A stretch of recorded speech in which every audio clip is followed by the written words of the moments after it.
Hey, I'm your host, Anthony Tank Mansfield, and with me today is... Joy Razinha, a.k.a. Tamra Henna. And this is What You Into.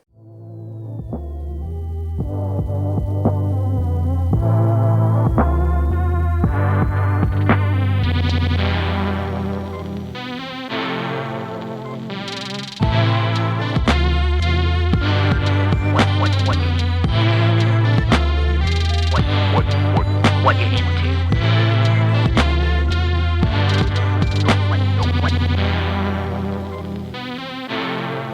What you into? All right. Hey, what's up, everybody? I'm very excited about today's episode. Joy, I started going down this rabbit hole of looking up belly dancing stuff, and I realized instantly I don't know a fucking thing about this. And these are always my favorite episodes because I'm going to get to learn a bunch of stuff. So thank you for coming in and let me talk to you today. And I know I'm going to walk away with a whole new world of information. So thank you for being here. Well, thank you for having me, and I'm going to probably talk your ear off. So let's get into it. I appreciate that. Thank you. If you didn't, that was really going to drag the podcast down. There's a lot of stuff to cover. A lot of people don't know anything about belly dance, or they know something, but it's not anything close to the reality. So I'm happy to shed some light on it. I know the most base level of this. I am stoked to go on this wild adventure of learning all about it. Cool. But before we do that, let's get some plugs out the way. You can find me at kneeltoknoone.com online, at kneeltoknow on Instagram. 6 Bomb board stuff we got coming up soon. We're getting back into it. We're going to be doing something in March at Paper Street over in Norwood. So come check us out then. Dates to come. But the big thing, the live podcast, the finale, the 6-part series I'm doing with High Grain is going to be next Thursday, February 9th, or actually it's going to drop on Sunday. So this Thursday, February 9th, it's going to be at High Grain, 6:30 p.m. Me and Austin are going to be sitting down and talking about photography. And it's also going to be the debut of the podcast beer that I worked on them with. It's called Rants and Rabbit Holes, which if you listen to the show, this is what the show is about. It's a big, hazy New England IPA, 8.5%, 9%. You're going to feel them if you drink them. And I'm really stoked about it. So come out if you want to check out the live show. And then for you, I got down IG is Belly Dancing Baker. And then I also have Tamra Henna _official is your second IG. Correct. And then we're also plugging the High Grain Brewing Instagram and also the website highgrainbrewing.com. All right, so interesting IG, Belly Dancing Baker. Let's get into this for opening segment. So I know that you work in the kitchen at High Grain, but I also know you as a baker as well. Like, how did you get into the kitchen to begin with? Oh, okay. That is actually a really good story. So I'm going to go back a little bit. I'm going to preface the story by saying I am one of those people that started baking sourdough bread during COVID when everybody was doing it. I decided to do it. I don't remember being influenced by other people. I think I just decided to do it, and come to find out that's what everybody was doing. So I started baking sourdough, and I started making different products, bread products, and then friends of mine liked it. My husband, who is product development consultant, also just wants me to feed him, basically. I agree. I'm down with this idea. Got me into making different food items, came up. He was like, oh, I love your English muffins. What if you made a breakfast sandwich with it? And I'm like, okay. And so I did, and he really enjoyed it. And then, the idea was born to like, maybe we would develop this into a restaurant concept. And so I started, developing a list of products, yada, yada. Lots of stuff happened. So I'm going to bring it to the present time. We ended up moving to Cincinnati. We had been living in Dallas during COVID. We ended up moving to Cincinnati, and I didn't have a job. And we went to High Grain a couple of times. The second time, Brandon had this chicken sandwich. He's like, babe, this is the best chicken sandwich I've ever had. And I was like, excuse me? I fucking made you this Nashville hot chicken sandwich that I did all this research for. I was incensed. I was so mad. So our server came up and was like, "Hey, how is everything going?" I'm like, "I need to talk to the chef Right now. right now." And I don't know why, but Christian came out and talked to me, and we were joking, we were messing with him about how my husband liked his ranch chicken sandwich, which is incredible and has sold a bunch of units and is apparently everyone's favorite chicken sandwich. So I can no longer be angry about it. We talked to him about it, and I was like, "Hey, I really want a kitchen job." And he's like, "Okay." And I talked to him about being a baker and stuff. I said, "But here's the thing. I've never worked in a kitchen before. Like, Now, had you been like making stuff at home, or are you somebody that is? I'm a home cook. Yeah, Okay. I'm a intermediate advanced home cook, and I've been cooking for my whole life. Like the first dish I ever remember cooking was soup when I was like 5. Went through the cabinets, found some bouillon, found some veggies, and like threw it all in a pot and made soup, and it was like triumph because I was like 5 or 7 or whatever. And but I didn't know how commercial kitchens worked. Right. And I was like, shit, if I'm ever going to start a restaurant, I should probably know that bit of information. Solid plan. I like where you're going with this. Yeah. So I was like, yeah, I would love to work in a kitchen. Like, if you need anybody. And so Christian hired me. Nice. And I started washing dishes. Like everybody does. That's how you break in the biz. That's how you break in the biz. And I said, look, I don't care. I'll wash the dishes. I just want to be in the kitchen. And then washed the dishes for, about a month. And then came into my shift one day and there was this new girl there. And I was like, who is this chick? And then she was going to wash the dishes and I got put on the line.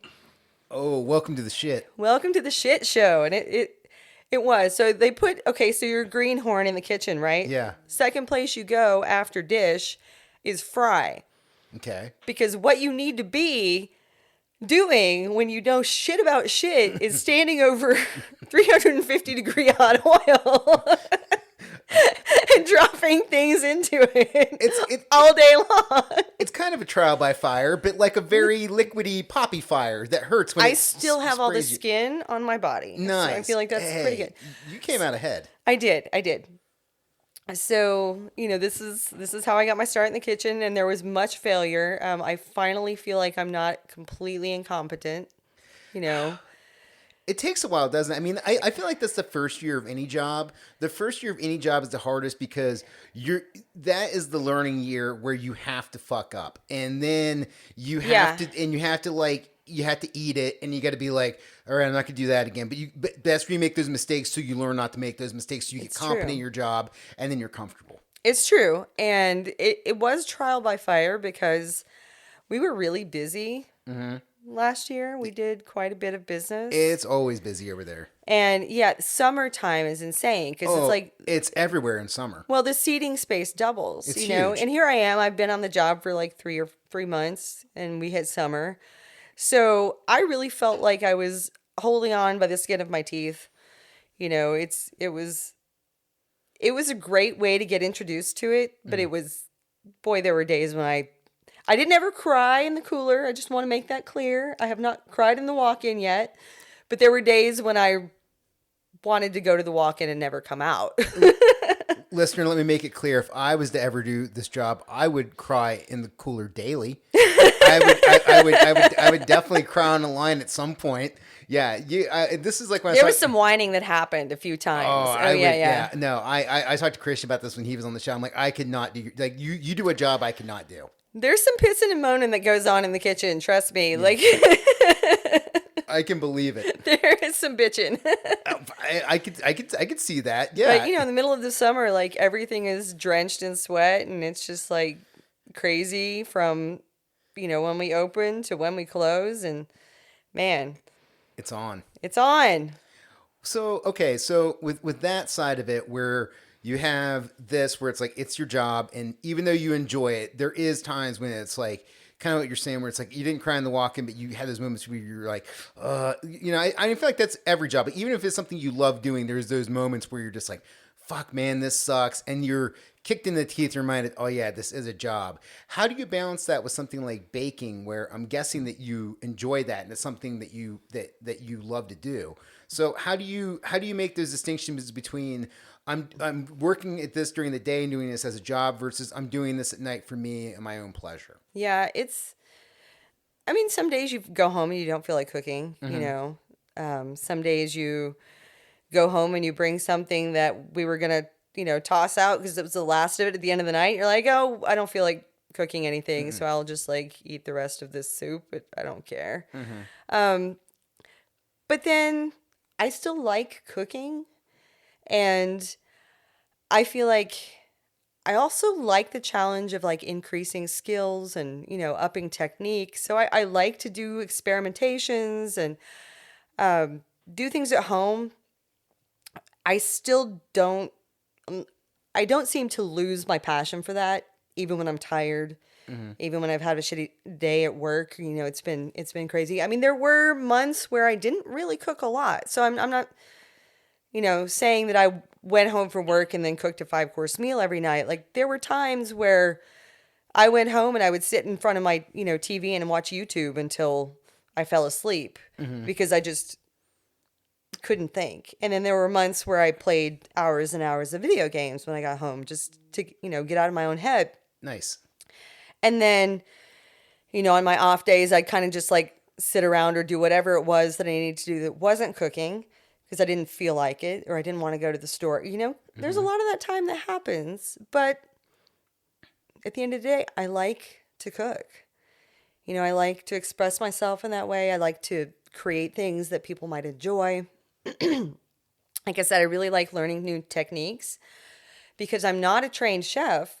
There's a lot of stuff I don't know, you know, and that I knew that I didn't know a lot when I went into this. And so it's kind of fun for me to, okay, how do I learn knife skills, learn that, start, how do I cook eggs well? How do I know when a hamburger is cooked? You know, I'll watch YouTube videos about how to tell when meat is done, you know, just because that kind of thing interests me. And I kind of, you know, I geek out about the different ways that you can cook eggs and how temperature affects this and whipping affects this. And, you know, what do you want to, I enjoy that stuff. So I guess I don't know how to answer the question how. It's just, I don't seem to lose my interest for it. Everything you're saying feels the way I approach art at this point because I've done it for so long and I do it both as something I enjoy, but I also do it as like a job. And I feel like for me, when I do it for other people, I get anxiety, and then when I do it for myself, there's a lower bar. But now I'm to the point where like I do it so often for other people that sometimes I have trouble imagining stuff for just myself, and sometimes it's hard to just have it as a me time thing because I'm so used to just producing for others. And it's a weird thing to try to balance, where something that you once loved is now something where you still love it, but it's not as pure as it once was because now there's an element of money to it, and there's an element of stress to it. And you hit upon something that happens to me where video games, that is my safe space, relief. There's nothing for me attached to video games. It's just total bliss release, where I just sit down and I zone, and I'm like, I'm just having fun. I'm not thinking about anything else. I'm shooting things, or I'm racing around a track, or I'm jumping on a platform, or I'm solving a puzzle. And it's so much just just let your brain check out. Yeah. Relax, be in another space for a while, not have to worry about it. And that's what you just said has a kind of relates a lot to maybe the conversations that we'll get into here in a little bit. How do you balance doing something you love with making money, doing something you love, which always brings in an element of stress? Yes, 100%. You know, anytime you are trying to produce something that's going to please other people, it's stressful. Indeed. Yeah. When stress gets added when all of a sudden money comes into it, and the money is coming from somebody who is paying you to do it. And it's like, oh, now there's expectations. And that can also be stressful because sometimes you're dealing with people that understand what they want, and sometimes you're dealing with people that don't understand what the fuck they want at all. Oh my God. Yeah. Oh my God. Yeah. And so talk about rants. Yeah. Oh, How man. long do you have? All right. You know what? Fuck it. Let's dive right in. Let's get into the main part of the show. So let's talk belly dancing. Okay. All right. So okay. First off, before we get to belly dancing, like, do you remember like when you began to dance? And I don't mean but just like dance in general. Was it something you did as a child? Was it something that you did in like in your 20s, like going at the clubs? Like, when did you first get into dancing in general? I actually, I think when I was 4, my mom put me in some dance. I took dance lessons for a really short amount of time, just like some tap ballet kind of stuff. And I remember doing one recital, and that's all I remember was I was really small, and there was one recital, and then I stopped taking lessons. I mean, I wasn't in control of it at that time, so I don't know what happened. Like if the money just dried up, my mom couldn't afford it, or what. And then, like, I always liked moving to music. I would dance around to whatever music I was listening to, but I didn't have any formal dance training after 4 until I stumbled into my first, belly dance class at the age of 19. Okay, so how did you find this? Like, did you see it out somewhere? And I didn't. I didn't have really any. I don't recall having any concept really of what belly dance was. And when I stumbled into it, I was taking classes at Austin Community College okay, in Texas. I was signing up for classes, and this was back in the olden days when there was no internet, and I was standing in line with a paper catalog, Yep. and I was looking for classes to sign up for, and you had to like actually walk up to people and register in person. And for the basic program that I was enrolling in, I needed an elective, and I didn't know what I wanted. And I was flipping through the catalog, and I remember the story in a particular way, but I'm really convinced that I have imagined it this way, but I still like the story. go for it. So this is my headcanon. Okay. Is that I'm standing in line looking through the catalog trying to find an elective, and some woman comes up behind me and says, "You should take this one, Mid-East dance." And in my mind, that was my teacher. That was the woman who ended up being my teacher. I'm pretty sure that somehow I've like created that whole story in my mind, but I still like it. So I'm just going to say that that's what happened. That's what happened. That's my headcanon. So I looked at this class. It was called Mid-East Dance. I didn't know what that was, but I needed some kind of movement elective, and I didn't like to exercise at that point. So I was like, oh, I'll just dance. So I registered for the class having no clue what I was signing up for. And then my teacher, I started taking my classes. I quickly decided I gave not a shit about any one of my other classes, just this dance class. Like, I was a terrible student. I didn't know what I wanted. I didn't really...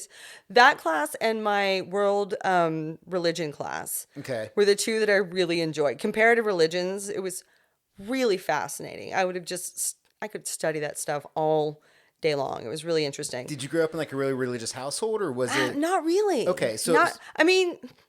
Kind of not really. Like, my parents were the very much go to church on Easter with your grandma yeah. kind of people. But like, she was Southern Baptist, so there was that kind of weirdness. Yeah, that does get a little heavy. But then on my mom's dad and his second wife, they were Episcopalians. Okay. And so when I would go over to their house and spend the weekend, like sometimes we would go to church. It wasn't all the time, but it was like maybe more than Easter.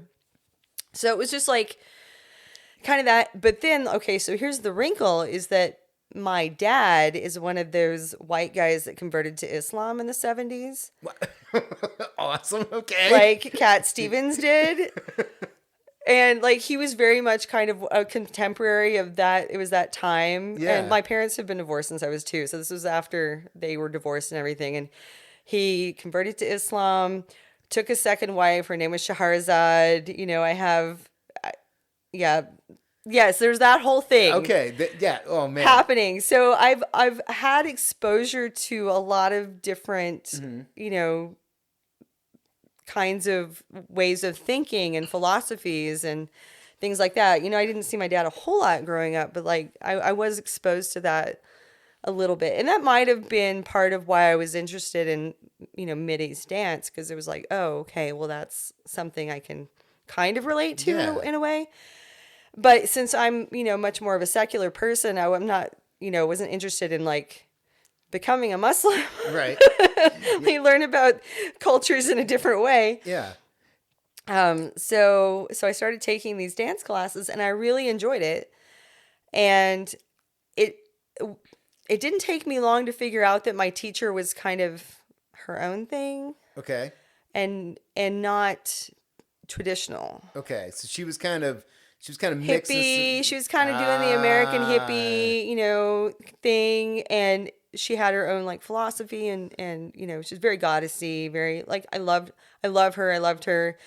She taught me a lot of really great basics and stuff, but like her approach, I quickly decided that the music she was listening to and what she was dancing to and what her approach wasn't belly dancing. Like it did not take me long to figure that out. This is very much like when dudes make up their own martial arts system. Yeah. Where they're like, I'm going to take a little bit of kickboxing. We're going to mix in some jujitsu. We're going to throw in a lot of taekwondo. And now it's kamjatsu. And it's like, that's not a real thing. It's like, well, it's my thing. It's kind of like that. And that's, there's a huge discussion about that because that kind of thing has taken place all over the Western world.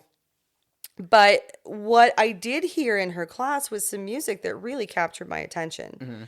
And some of the music that I listened to in her class or that I discovered through her class are songs that I still treasure now. Like it's some of my favorite music. So I kind of started on a lark. I kind of stumbled into it by accident. I enjoyed moving around. I had not been a very active person up until that point. So it was nice to kind of get in touch with my own body, move around, do something.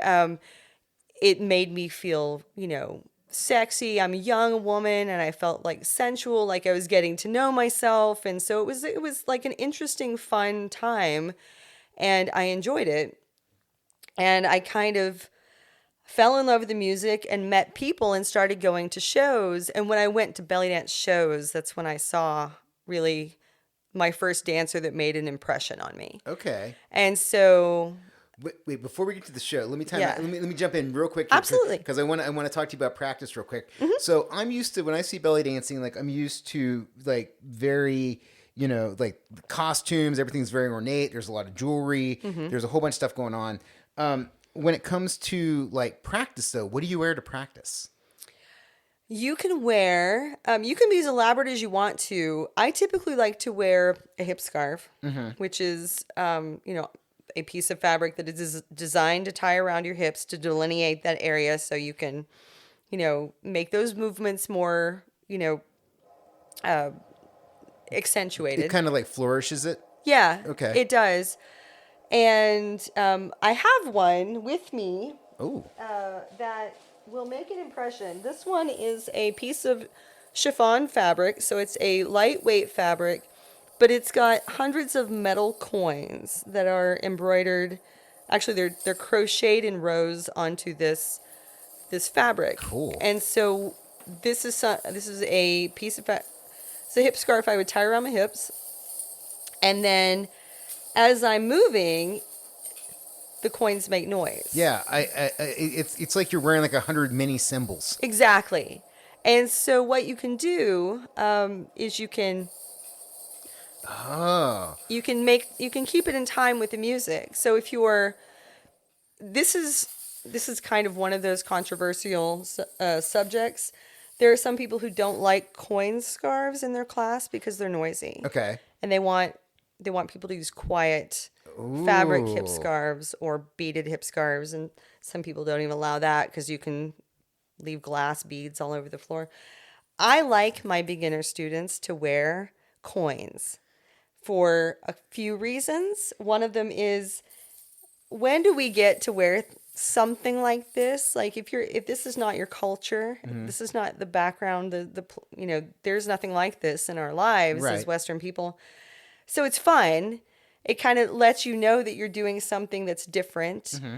it's these has a nice weight to it. So when it's tied around your hips, you can feel it kind of sitting there, and it gives you a tactile feedback when you move your body. Can it also help you to know if you're on beat or not? Like Yes, with the that music? was the next thing I was coming to, is that you can use the sound to give yourself another, feedback that you're on beat. Oh Like my you can God. look at your hips in the mirror. You can watch yourself in a mirror and you can go 1, 2, 1, 2, 1, 2.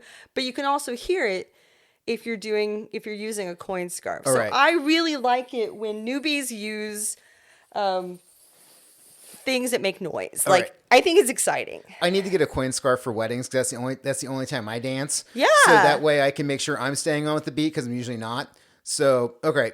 Yeah, that you do need one. I All think everybody needs one All right. anyway. All right. I'm incorporating this into my suit game from now on. Whenever I go to weddings, rocking the coin scarf. You'd not be the first guy in a suit I've ever had a coin scarf on. Ooh. So All right. this is a common thing Hell when you're yeah. entertaining people at weddings. All right. So let's talk about when you go to you started going out, you started seeing belly dancing live, and you saw something that kind of captivated you that drew your attention. Yeah, if I'm being honest, it's the costumes, because I think all of us, maybe not all of us, I like to play dress up. Many of us do. I like the idea of playing dress up anyway. So when I went to my first show and I saw these, elaborate costumes, and they had beads and they had coins and they had this shiny fabric and bright colors, all of these cool things. And I was like, wow, this is really neat. You mean I could do that? I could put on, one of those outfits and stand over there and be under the lights and have everybody looking at me and then like do this dance. And instead of being terrified of that concept, I was intrigued by it. So I knew that I wanted to perform in public someday. I think the first time I ever saw a show, and it was really entertaining. I remember one of the first shows I went to, my first teacher that I told you about, she was 7 months pregnant with her second child. Oh wow. When I first started taking classes with her. And she did this dance, and it was very much in her own style. She was very goddess themed. She had this white flowing dress on, this gold, hip sash, and she was just like very just ripe and pregnant. And so she did this interpretive kind of Middle Eastern style, Greek style thing. She's ethnically Greek, so she kind of incorporated her own background into her dance, and it was so moving. It was so cool being able to see someone use this art form. And in these shows, and these were like showcases that were weekly, that were put on at the UT, University of Texas Student Union, by this organization that was doing belly dancing in Austin at the time. And you could see lots of different dancers, and it ran the gamut from the beaded costumes that were very much the entertainment aspect to it, to people doing something more artistic, like my instructor doing her goddess dance while she's pregnant. And so I got to see like these different sides of the art form, straight entertainment and then something a little bit more artistic. And I really liked what I was seeing, and I thought it was so interesting and so different from anything I had seen before. And I just knew that I wanted to continue to do it. So how do you make that first step from, okay, I'm in the class, I'm doing it, I'm having fun, but now I'm going to go up on stage for the first time and do this in front of people? What was that like for you? Trying to think. The first time I did a performance was a recital, like at the end of the session with my teacher. And I remember it was so challenging for me. I picked a song off of a cassette tape that she and her husband had recorded, some music. And the first song, I wanted to choreograph it. I wanted it to be like set. And I didn't have any idea how to choreograph anything. So I'm just like trying to work on this and having no concept of how to do it. And it was really stressful. And I did sort of this choreography, but I just remember how hard that was for me. And it stayed like that for a long time. Like, it's trying to set a dance down into choreography. that's the same every time. Yes. It's still very challenging for me because I'm very improvisational in the way that I approach things. I have my background. Once I actually started performing, I started dancing in a weekly show. I got randomly invited. So this is the next one. So the first one was my recital where I was struggling to choreograph. So that was the kind of the graduation from that class. And then I didn't go back for a while, but I was working at a hardware store, and one of my classmates popped in randomly, and I was cashier. So she comes up to my line and she goes, "Hey, you're so-and-so. I'm starting a show at this bar in downtown Austin, and we're going to do a weekly belly dance show. Do you want to come be in this show?" And I'm like, 21. And I'm like, sure. I don't even think I was 21 yet. I'm like, sure. I want to be a belly dancer. So yeah, I'm down with this. So we started doing this weekly show, me and this girl and this other girl that she knew. And it was at this, it was called the Blue Flamingo on Red River in Austin. The Blue Flamingo. The Blue Flamingo. Not a pink one. But not a pink one, no. It was blue one because it was the at the time we called it the transvestite bar, but it was a gay bar. It was LGBTQ, plus bar, and it was where trans people would hang out. And I think so, but at the time, like this was 1993. Right. So it's like we didn't have the same vocabulary. So it was just it was a gay bar. Right. And it was dive. It was an absolute dive. Oh, and no. So but we did our shows on Thursdays early. It was 9:30. So there was nobody there except our friends, right? So, here we are dancing in this bar for a year for our friends. And like, that was it. It was ridiculous. It was kind of like not really anything, and yet it was a nice little cocoon to start dancing in front of people, even though it was a small group of people and I knew most of them. It's kind of wild how that's like the places where all performing artists start, where it's like you start in this room where there's nobody there. Yeah. Maybe your friends come, or there's a few regulars that are there. Like a stand-up comic in a way. Yeah, no, totally. It's stand-up comics. It's bands that play like basement shows or bands that play at bars. It's people that do like improv. Yeah. It's all that. It's where it's like, hey, this is your first time doing it. You're probably not going to be good at it, but you need the time. You need to get up there. You need to try. And these people say, "I don't know, there's nobody here anyway. Yeah, Who just cares? go ahead, fuck it." Hey, well, and then the bar side of it is they're like, well, okay, if they bring 10 people, we know you got at least 10 people we're going to sell drinks to. So Right, okay, exactly. So that was my first experience performing in public live. And, it was nothing. It was mainly just a reason to dress up every week and go down to the thing and, try to outdo each other. Mm-hmm. And then stuff happened. I had my first child. I got out of that scene. When I had my first child, I met my BFF forever. And her husband worked at the same hardware store I had worked at. Okay. And we had heard stories about each other because, somebody told her, "Hey, did you know your husband works with a belly dancer?" And she's like, "Yeah, right, whatever." Everybody thinks it says Austin. Everyone thinks they're a belly dancer. They just go out. They just go put on their hip scarf and their broomstick skirt and go dance at like Eeyore's birthday, which is this like hippie drum circle thing that they did every year. So, if somebody says, "Oh, I'm a belly dancer," you're like, "Yeah, whatever." Okay, sure you are. And so then they came up to me and said, "Hey, did you know Jonathan's wife is a belly dancer?" And I'm like, whatever. She's probably some weird hippie freak with her broomstick skirt, dancing at Eeyore's birthday. So I see why you two are going to become BFFs. Because we're both bitches. Yeah. Because your instant response is like, fuck her. Fuck her. So then we met each other and, that was pretty much it. And she was starting to sponsor dancers to come into Austin and teach workshops. Okay. And I was her girl Friday for just ever. So I was broke all the time. So I was like, "Hey, I'll work for you if you'll let me come to these things." Yeah, whatever. And she's like, "Sure, now you're my ice bitch," or whatever. Like, you've got to do what I say. Like, go get the ice.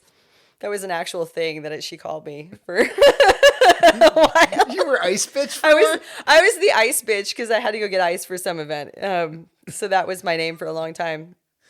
But so I got together with her, and she was doing events and she was doing things, and we got a restaurant gig. Nice. Like, and that was one of my first restaurant gigs, was at a place called Best Middle Eastern in Austin, and it was Persian food, and it was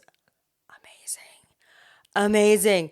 The most amazing stuffed grape leaves I've ever had in my life. Ooh, I like that. The memory of these stuffed grape leaves stays with me, 25 years on. So that was our first gig, and I think that it was in a renovated fast food restaurant, so it kind of had that vibe still. It's always interesting when you go past a place where you're like, that used to be a Pizza Hut, that was a Taco Bell. Right, it was kind of like that was a Taco Bell. There's a place, I want to say it's over in College Hill somewhere, that's it used to be a White Castle, but they painted it matte black. That's bitchin'. I would like to take over an old White Castle. You would like it? Yeah, I would do it. Okay, so especially because my baking company was Royal We, I really need a castle. You do need a castle. Okay, I need a castle. So just put that out there. All right. Well, I need a castle. we'll see if we can get you in at that murdered out White Castle that exists out there. All right. Let me ask you this: how do you?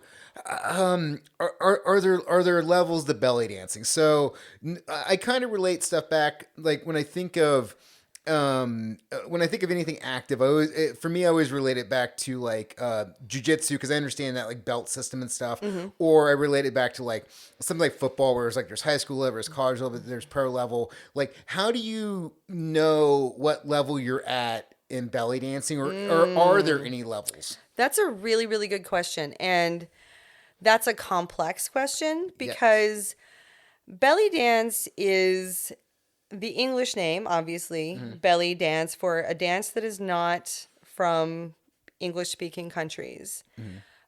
In Arabic, they call it raqs, which means dance. And so you would say raqs sharqi, which means dance of the East. Basically, that's what the term that they call their own dance. A lot of Arabs just say belly dance, especially if they're in the United States, because that's the term everyone understands. They instantly know. And there's a huge conversation in the belly dance community as to whether we should call it something else, because is it a colonialist term or is it not? I understand the complexities. I say belly dance because it's a term everyone understands, and you can call it 20 other things that are more correct, but then you end up to the term belly dance because that's the one everyone understands. So I'm just like, yeah, it is. I'm just going to call it the thing that everyone understands. And if they're interested, I can educate them about the complexity of the reality of the situation, but I'm not going to like beat people over the head with my lecture if they don't give a shit. Right. Sometimes you got to give the elevator pitch where you're like, it's this, and not, well, it's this, and this. Yeah. Just, it's belly dance. It's what people know.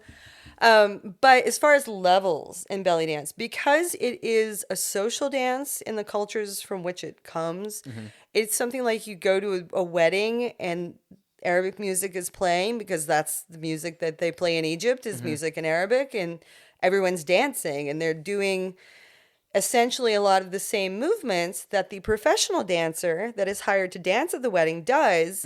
Just the idea is that, that dancer will wear a nicer costume and is the hired entertainment, and they're supposed to, do certain things. But it's the same dance, and there can be a wide variety of levels of being good. There are really good professional dancers, and there are kind of like not so great professional dancers. So there's really no way, not like ballet, not like Western forms of dance where you can say there are levels to it. Is the X factor or charisma a big part of this? It's a huge part of it. And there are a lot of, if you're talking about dancers who work in Egypt nowadays, there's a lot of like expectations of looking a certain way. So a lot of the dancers that go over there, or that whether they're Egyptian by birth or whether they're coming to Egypt from someplace else, there is pressure to look, get implants or, get work done and to look a certain way, because there is this pressure.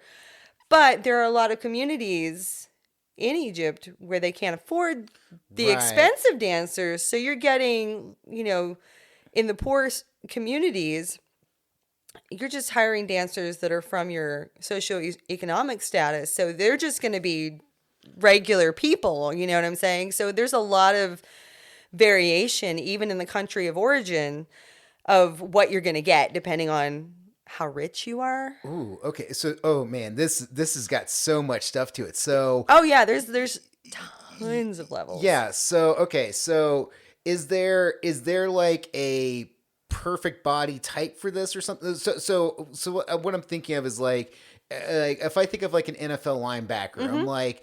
This dude's 6'2", he's 250 versus an NFL receiver. I'm like, the guy's got to at least be 5'10", 5'11", preferably 6 foot and 200 pounds. Right. But does that exist in this world where it's like you want a certain body shape, body type? Because you're talking implants and stuff. Yeah. Like, how does this break down? It really depends on your market. Okay. When I fast forward for my own self, I moved back to Dallas in 2001. And I started dancing professionally. Pardon me. I started dancing professionally there in nightclubs in '02 because Dallas had what Austin didn't. Austin's a college town. Austin does not pay for entertainment. No. There was not there really weren't places to dance commercial. Like 1 or 2 restaurants, they paid nothing. But People didn't care. it's a big college town, artsy fartsy hippie town. Yeah, and everyone will perform for free, so no one is paying anyone to perform. Oof, man. Okay, that's Yeah. Oh, let's go. How much does that? Oh, I deal with this. I deal with this all the time in art, where you try to you give somebody a quote on something, Yeah. and they're like, yeah, but I got my friend who'll do it for free. It's like, Okay. it's like your friend's. Why are you wasting my time? Yeah, Have your friend do it. Yeah, have your friend do it, and also your friend's gonna fuck your shit up. Yeah, I just honestly don't give a shit. People don't want to pay what I want to do with the thing that they want me to do, then they can have their friend do it. I Right. don't care. Like, I used to be so much more incensed about it and be like, oh, this is just going to make everybody look bad. You're going to hire a bad dancer and they're going to do a bad job. And now I'm like, I don't give a fuck. Yeah, You get what you pay for. That's on you. And this is my time and my experience. And I think that, this is what I bring. I know what I bring and I know what I do and I know what I have to carry and prepare and how many hours of prep it takes and how many years of experience I have doing what I do. And like, I understand that I'm worth what I'm asking and I'm not asking for crazy amounts most Right. of the time. So if they don't like it, I'm just, kick rocks. I can't be insulted by it anymore. Just, okay, yeah, you do what you want. but it is, I can stay home. yes, which is great. That's where I keep my video games. Right. It's pretty awesome there. Yeah, it's But yeah. yeah, it's a tough one. Been there, done that, had all of the internet conversations. I have been a member of belly dance forums. Rates have been hashed out. Rates in Cincinnati really aren't that bad, I should say. There's not a lot of opportunity and there are a lot of dancers. So for me personally, I don't get to perform as much here as when I was back in Dallas. And there are a lot of different factors for that. But it's not bad. Like it's one show. It pays it's one venue. And really, that 2, I think, that have regular dancing in Cincinnati. One of them seems to have a regular performer that they have every week. The other one rotates through like all of the belly dancers in the Dayton, Columbus, Cincinnati area. So, I don't get to perform as often, but at least I feel like when I do perform, it's adequately compensated. Nice. And that is nice. I used to be on Gig Salad a lot in Dallas, and I used to try to, bid for things, and I would get a decent amount of gigs like that. Here, I don't get as many gigs, and I don't really care because I can't, I work evenings, I'm in the Right. kitchen until 10, so there's, Friday, Saturday, 8 o'clock on Sundays, so I'm not available for a lot of the times that I could do these shows. So I'm just like, it's not, they'd have to pay me a lot of money for me to have to right. Take time off. From work. rearrange Yeah. my whole schedule. And a lot of times there are dancers that'll drive all over the place, Yeah. drive great distances. And I I come from Dallas. I've driven everywhere. Like driving across from one part of Dallas to another is like driving from here to Dayton. It's a journey. It's a journey. And so I'm just like, Yeah. I'm just not down for that right now. There is something nice when you come out on the end where it's like you start something because you love it, and then you get to the point where you're doing it because of money, and then you come out kind of on the other end where you're like, I still want to make money doing this, but now I also have I have limits and I have levels of what I will and won't do for money. Yeah. And I can say no to things. And Yes. And learning to say no to things feels really fucking good. It does. It does on one hand. Now I have to say I'm one of those people who simultaneously doesn't want to do anything and also gets FOMO Yes. badly. So I deal with that all the time. And like I said, I mentioned it briefly, but I didn't dwell on it. I started dancing professionally in Dallas in 2001, 2002. I moved from Dallas in 21. Yeah, the end of 21. That's 20 years. That's a 20-year career I had in nightclubs in Dallas. And when I say 2 decades. and I danced almost every weekend for a good portion of those 2 decades. Like, and we're talking in my heyday, I was doing 10 shows a weekend. Damn, what's your body feeling like during this? Like, what kind of injuries are you fucking with? I went to a chiropractor briefly and they told me that I had whiplash because I went through my head banging phase. Lebanese dancers in particular and Iraqi dancers, there's some Iraqi folk dancing where head spins are really common. And I think the Iraqi folk dance may have influenced the Lebanese dancers, but I'm not 100% sure. But there are Lebanese dancers that I saw doing crazy head spins. And so I incorporated it into my act. And I have done damage to my neck. Ugh. So I don't do those things anymore. But I mean, it kept me really healthy because not only was I was performing all the time, but I was teaching. And then, you know, when I had access to a gym, like, because I was also working a day job, like a 9-to-5 job. And occasionally I would have like access to a gym at work and then I would do some workouts. So I was trying to stay healthy. And it did. I mean, it kept me in really good shape for a really long time. And I'm really grateful that I'm able to say I've had a 20-year dance career in nightclubs, which is a challenging place to dance because, you know, I aged 20 years in my career. The people who come to the nightclubs stay the same age. Right? Yeah. So, you know, at some point they're like, You're basically Matthew McConaughey in Dazed and Confused. Yeah. It's, you know, and people eventually notice it. And especially like occasionally when people would come out to the nightclubs who used to come out to the nightclubs and they'd be like, I remember when you danced at Alamere when they were on Greenville. And then you can like see them doing the math in their head. And you're like, oh, fuck. Fuck, God damn it. Fuck. So yeah, there is that happens. And you know, it's challenging. I'm actually kind of glad we moved up here when we did because it's just like it took me out of that place because I don't know if I would have stopped until I stopped being booked. Yeah, well, you get in your routine, and it's hard to break routine. It is. I hate to say this because I don't want people to get the wrong idea, but this particular side hustle, when you get to the point where you're being booked for gigs all the time, it's really lucrative. It's not easy money, but it is easy money. Like I do a lot of work for it, but I was making really, you know, good money at it. And it's really hard to give that up. And you enjoy it. And I enjoy it. Well, yes.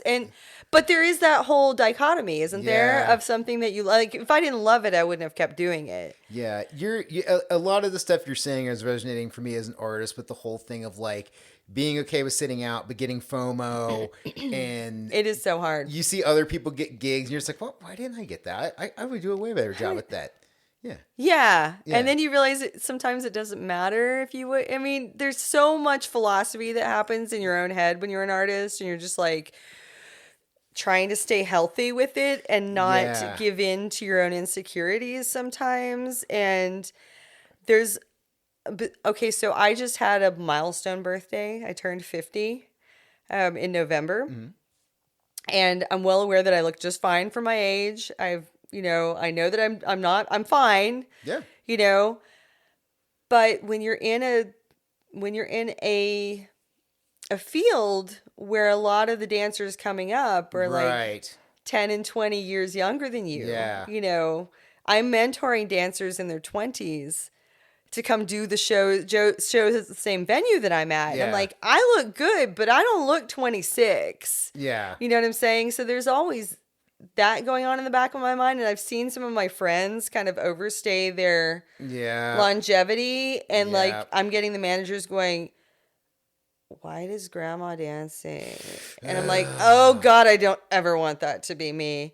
So Yeah. it's really complicated at that stage. So why am I here now in a kitchen It's when I could be pursuing something that might be easier money? And it's because I have complicated feelings about that, that's one spot where I've always said I'm glad about being an artist. I think the downside of drawing is it's not a social thing. Like we're stuck. We're stuck like in our studios on our iPads drawing. Like we're usually very singular creatures, so we don't get to interact with people, which is the downside of it. But the plus side is like my looks and my physical ability never factor into how long I can do this. And looking at other stuff, like athletics or having friends that are in that, like, knowing some people that are strippers or people that are on OnlyFans and stuff like that, where there is like a section of people that are into them as a person. They're going to keep coming, but the mass majority will be like, oh, well, this woman over here is like 22, so I'm going to go see her now. Yeah. And it's like, oh man, there is like a point where it's like, oh no, you can't age out. It's like, fuck, I don't know how I would handle that. It is really hard. And it's like, do you start like going, am I going to have surgery? Right. So I can stay doing this? And like, is that financially worth it? Is that like what I want to do? And you see that in Hollywood all the time with Yeah. with both men and women, but primarily more women. Right. And then the thing with plastic surgery is like, I'm not against it. I'm not against it. I'm not against it. But man, it can be dangerous. There's a Rubicon that you at some point you pass where it's like, now you don't look like you. Yeah. And I don't know when that point is, but there's just like some point with people that get plastic surgery, you're just like, oh shit, you're not you anymore. And I feel like that's a double-edged sword, because I know as somebody who's a woman just turning 50, like you look in the mirror and you're like, oh shit, I don't look the same way I looked 15 years ago. Mm-hmm. So you can see your own changes. Mm-hmm. So you're thinking, and in your mind, I feel like in your mind, you're always like 35. Like once you hit 35, like in your own brain, you never age. Like that's how you see yourself. Mm-hmm. And so when you have this mental image of yourself, and then you start looking in the mirror and you notice the small signs of aging or the bigger signs of aging, and you're just like, that's not me, that's somebody else. So you go and you think, well, if I get fillers or Botox or surgery, then I'll look more like myself. But then you just look like someone else. Right. Like you never get back to what you were. You just start looking more and more different. Yeah. And I'm with you on that with aging. Like I've had body dysmorphia issues for the majority of my life. And like once I got past like 40, now I'm like this thing where I'm like, oh, I can't fit into XL t-shirts now. Now I'm wearing double XL. And I'm like, well, when I turn 50, am I going to be a triple XL? Like, am I just going to keep ballooning up? Yeah. And now I'm like, why am I worrying about this? Like, I'm married. My wife doesn't seem to be against, like, my wife's not making comments about my body, but I feel weird about it. But is anybody else thinking about this? Or is it just me in my own headspace worrying about myself? And it's about a thing that really... nobody really worries about me other than me. I don't know. Yeah, it is. It is. Weird... However, when you are in that space, like when you are in a public entertainment space, then you know. And I know because I was a scheduler at multiple restaurants for many years. So if there was an issue with a dancer, I heard about it. And some of them were things like, well, this dancer is difficult. This dancer is late. This dancer did, cut her show short and left because she had some other gig and she's trying to do all the things. And then I hear the so-and-so looks kind of old. Oh, fuck. And like, this is my friend that I've known for 10 years. And I'm just like, bye. fuck, now I have this situation. And like, am I blunt with my friend and tell her this? How do you have that talk? Or do I just go, what do I do? Because I don't want to push my friend to the point where they're like, oh, I've got to get work done or I'm worthless or anything like that. But it's a reality. Oh, my if God. you're in the entertainment business, and it's based a lot in your youthful appearance. Yes. You can only milk that so long. Oh, then what do you do? Oh, God, this is so heavy. And then, like, what do you do? Yeah. Right? So I'm kind of in that right now. I'm in that what do you do phase because I would like to keep my own dignity. Like, I don't want to show up at the gig and have someone go, oh my God, why is grandma here? Right. And I don't think that that's the case now necessarily, but I also just don't want to push it until it gets to that point. And also there's the fact that I have spent 20 years with no free time. Yes. Because all during the time that I was dancing professionally full time, I was also working full time. Yes. Because I was in a situation where I needed both incomes. So, there's all of this crossroads that comes when you're kind of at a place where you have to change things. And so, we moved and all of this stuff happened. And so now I'm working in a kitchen and my hours don't make it easy for me to dance as much as I might otherwise. So I have to think, okay, what can I do to keep doing this and do this in a way that feeds my passion and is not so stressful and allows me to feel like I can age gracefully. If I want to get stuff done, I can, but it's for me and not for looking a certain way. Yes. And so right now I am doing just like a little bit of professional work and dancing at community events because that kind of feeds my ego in nice ways right now. Like, I did a show not too long ago and everybody was really complimentary about my dance and my performance. And I felt like I could do something that was more geared towards being artistic versus just entertainment value. Cool. Because those are two really different types of performance. And that is a whole other subject that we could get Let's dive into that. on a rabbit hole about. All right, so let's get into this. The idea of entertainment versus artistic when you're dancing. So, okay, is it a 50-50 split? Do they kind of bleed? Is there a Venn diagram? How does this work? I think Venn diagram is pretty good. There are times and places for you to be artistic, even within the same show, the same performance.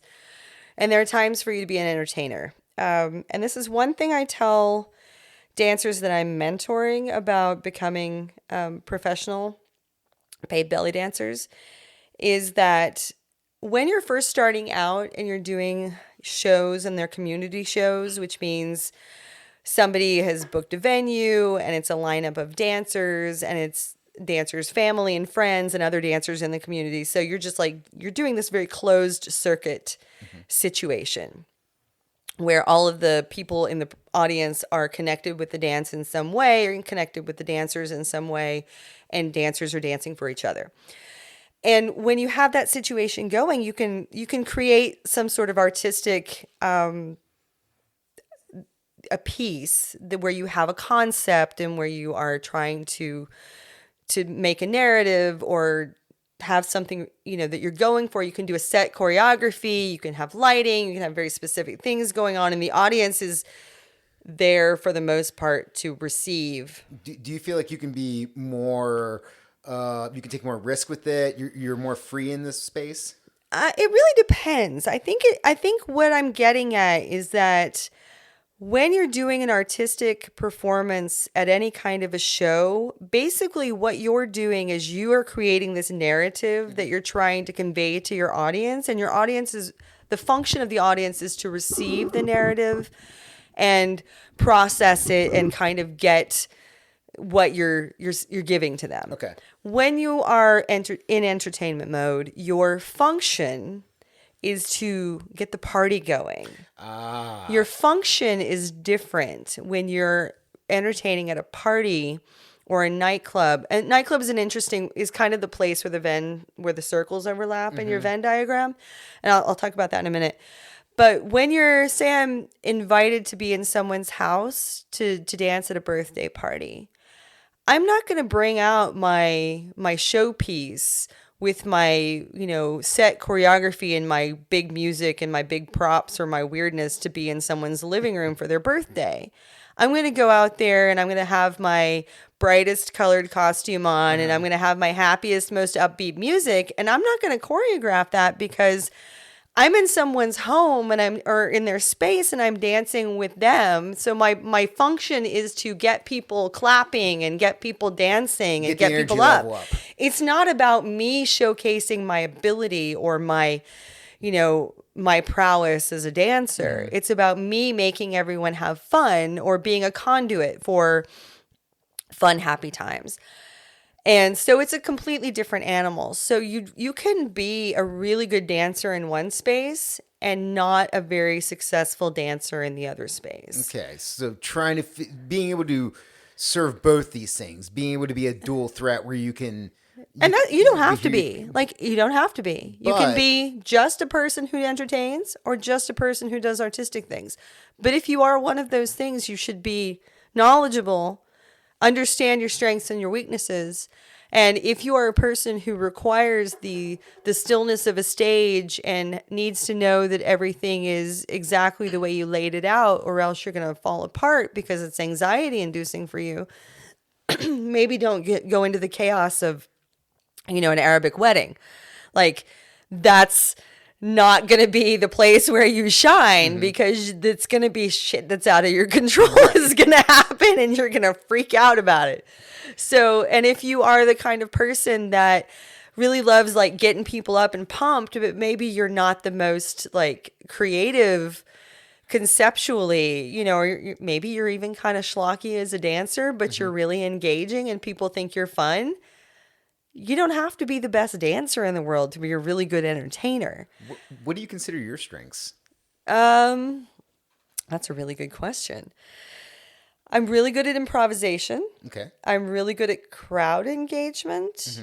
And kind of crowd direction in a little bit. I've been doing it for long enough that I can do a little bit of crowd control.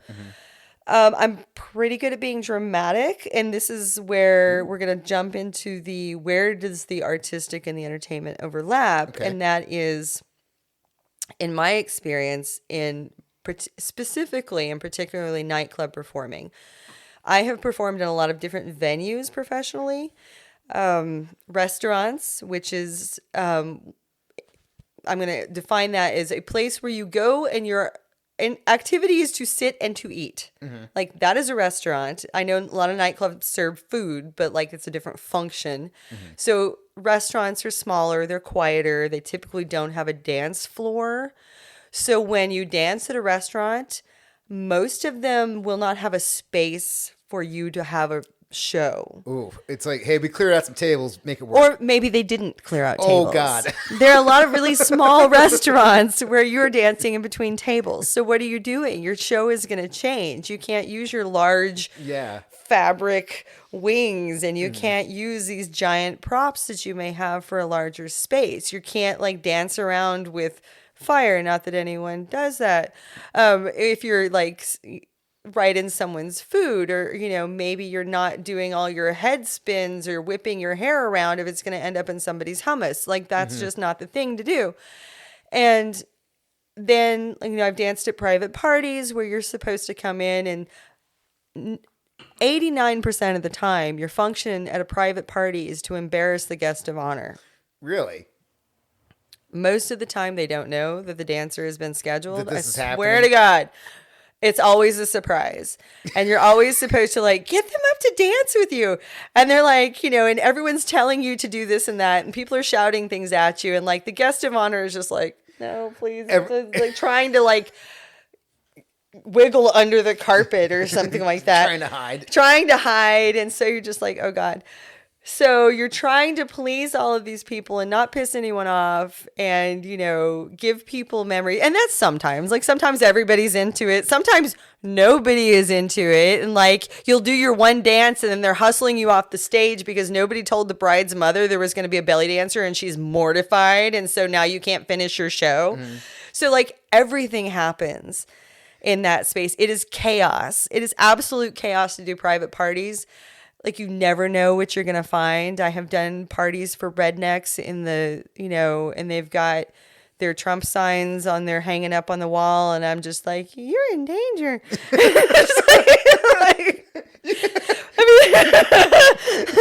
And I'm like, okay, y'all know what I am, right? I'm like a belly dancer, right? You know what this is from? This is from that Arab country, right? Yeah. But okay, well, this is what we're doing now. Yeah. And I've been in some crazy situations. And so you're not an artist right there, right? You're just like trying to make sure everybody's happy and make sure like your sword doesn't fall on somebody's foot if you're balancing it on your head, and like, no one is trying to grope you when they shouldn't. And like all of these things are happening. And then, so the happy medium for me has always been the nightclub. And specifically, there's an Arabic nightclub that I worked at for 20 years in Dallas, and it was big. And there was a dance floor, and there was a DJ, and it was like thumping bass, and ask me why I have hearing loss. Mm-hmm. And like, when I first started dancing at this club, it was very, very much Arab centric. Mm-hmm. It was mostly the local Lebanese population. Dallas has a smaller Egyptian population. I didn't see as many Egyptians here. It was mostly like Lebanese, Syrians, Palestinian people, occasional Turks, occasional Kurdish people. But it was a melting pot, but it was a very like certain areas of the world melting pot. Now over the years it changed, and there were more we got a larger Indian population in North Texas, so they started having a Bollywood night, and like on that night it was like a lot of Indians, a lot of Bollywood music. It took some time, but they allowed us to start dancing to Bollywood music, because before it was just like, it's Bollywood night. No, you can't dance to Bollywood music. And then you would have this Arabic music on Bollywood night, and the Indians are like, what the heck is she dancing to? Right. And they wouldn't tip. And then you would play like, the latest Bollywood song, like you'd sneak it into your set, and all of a sudden everybody is like tipping you, and there's all of this money, and everyone's dancing with you. So it's just like that kind of thing happening. But my point being that I had the stage area and the lighting and smoke machines. And so if I wanted to do something really dramatic, like that was the time that I could do it. So there were definitely times where you can work some artistic stuff into your performances as a professional dancer and kind of have it be that sweet spot for me between doing a stage thing where everything is completely under your control and you're really just kind of dancing at people versus being, the party where you're just like, everything is kind of happening all, yeah, and it's kind of crazy. And so it's this really interesting happy medium where you can do both of those things, because it still kind of gets crazy. Sometimes people crash the stage if you're playing just the right song and everyone's feeling it. All of a sudden, everyone's in your space. Or, I would do my first song on stage, and I would come out and I would do something really dramatic. I would like big entrance, and I'd have big wings, and I had like fire on my head, and I'd just do something crazy and get everyone's attention. And then my second song, I'd like go out into the audience over here. So I'm dancing among the tables in this section of the restaurant, but like people are into it. So for me, I got to do both things in the same show. It's interesting. And a lot of what you're describing, like the idea of like how versatile this thing is that you do, where it's like you can be in a restaurant where you're trapped between tables, you can be at someone's house, but then you can also be in a nightclub that's like fashioned for this, where it's like we got a light show, we have smoke and all this. Like it kind of reminds me of thinking about like going to concerts or like going to pro wrestling shows, where like I've been to like indie wrestling shows where it's like it's me and 300 other people in a warehouse with air conditioning. But then WrestleMania also exists, where there's 70,000 people at SoFi Stadium and there's pyrotechnics going off, and there's like a huge and both screen. things are cool, but like sometimes the underground things are kind of fun. And there is something to be said about having that intimate experience. Yeah. Yes, and there is something to be said about like, I know that I would rather go see stand-up comedy at Go Bananas than to go see something at like, I I've seen Tom Segura at both like Liberty Town Center, where it was like me and a few hundred other people, and then I also saw him at the Aronoff, where it was me and like 3,000, 4,000 other people, and it was so much cooler to see him in that smaller space because it was just more intimate. Yeah. But at the same time, if I do want to go see something like a big stage show, that is also cool. But and as a performer, sometimes like the energy is so I can get because it is a fix. Let's just talk about it. Oh, There's yeah. a dopamine hit from performing, and this is the hardest part about when you get you've had a pretty long career like I am. I'm like, do I still want to do? How am I going to relate to earning money in the dance from here on in? Am I going to do that at all? Like, that's a question. But the thing that they don't tell you is that you're addicted to it. You're addicted to the rush of performing in front of people. Do you still get the same hit every time, or do you get to a point where you're like, okay, I've done this and it's the same, and like you still get it, but it's at a smaller level? It totally depends on the audience. I feel Totally that. depends on if I have a really good night, is just Yeah. right there in the vein. Like it is what you want, and it still is sweet. Now is the first time I ever had that show that was just like everything was on and it clicked, and it's such an ego boost, and that never goes away. The ones that are harder to deal with now are they're not enthusiastic about the dancer. I'm not enthusiastic about dancing for Yes. them because they're not enthusiastic about Yes. me being here, but I'm still getting paid. And like, I think that used to be easier to put up with when back in the day, I guess, when it was just more like a job. And now I'm just like, I don't have enough time to put up with this bullshit. Everything you're describing had something similar happen with like announcing roller derby, where like I loved doing it. I had a great time doing it. I was really good at it. I was able to do stuff on a national level. And then at some point I got tired of the politics of it. And I also like the energy of like, if I wasn't doing big games, if I was just doing normal games, I was just like, okay, well, there's just like a few hundred people here versus if I'm doing an online game where I know like thousands of people across the world are hearing my Right. voice.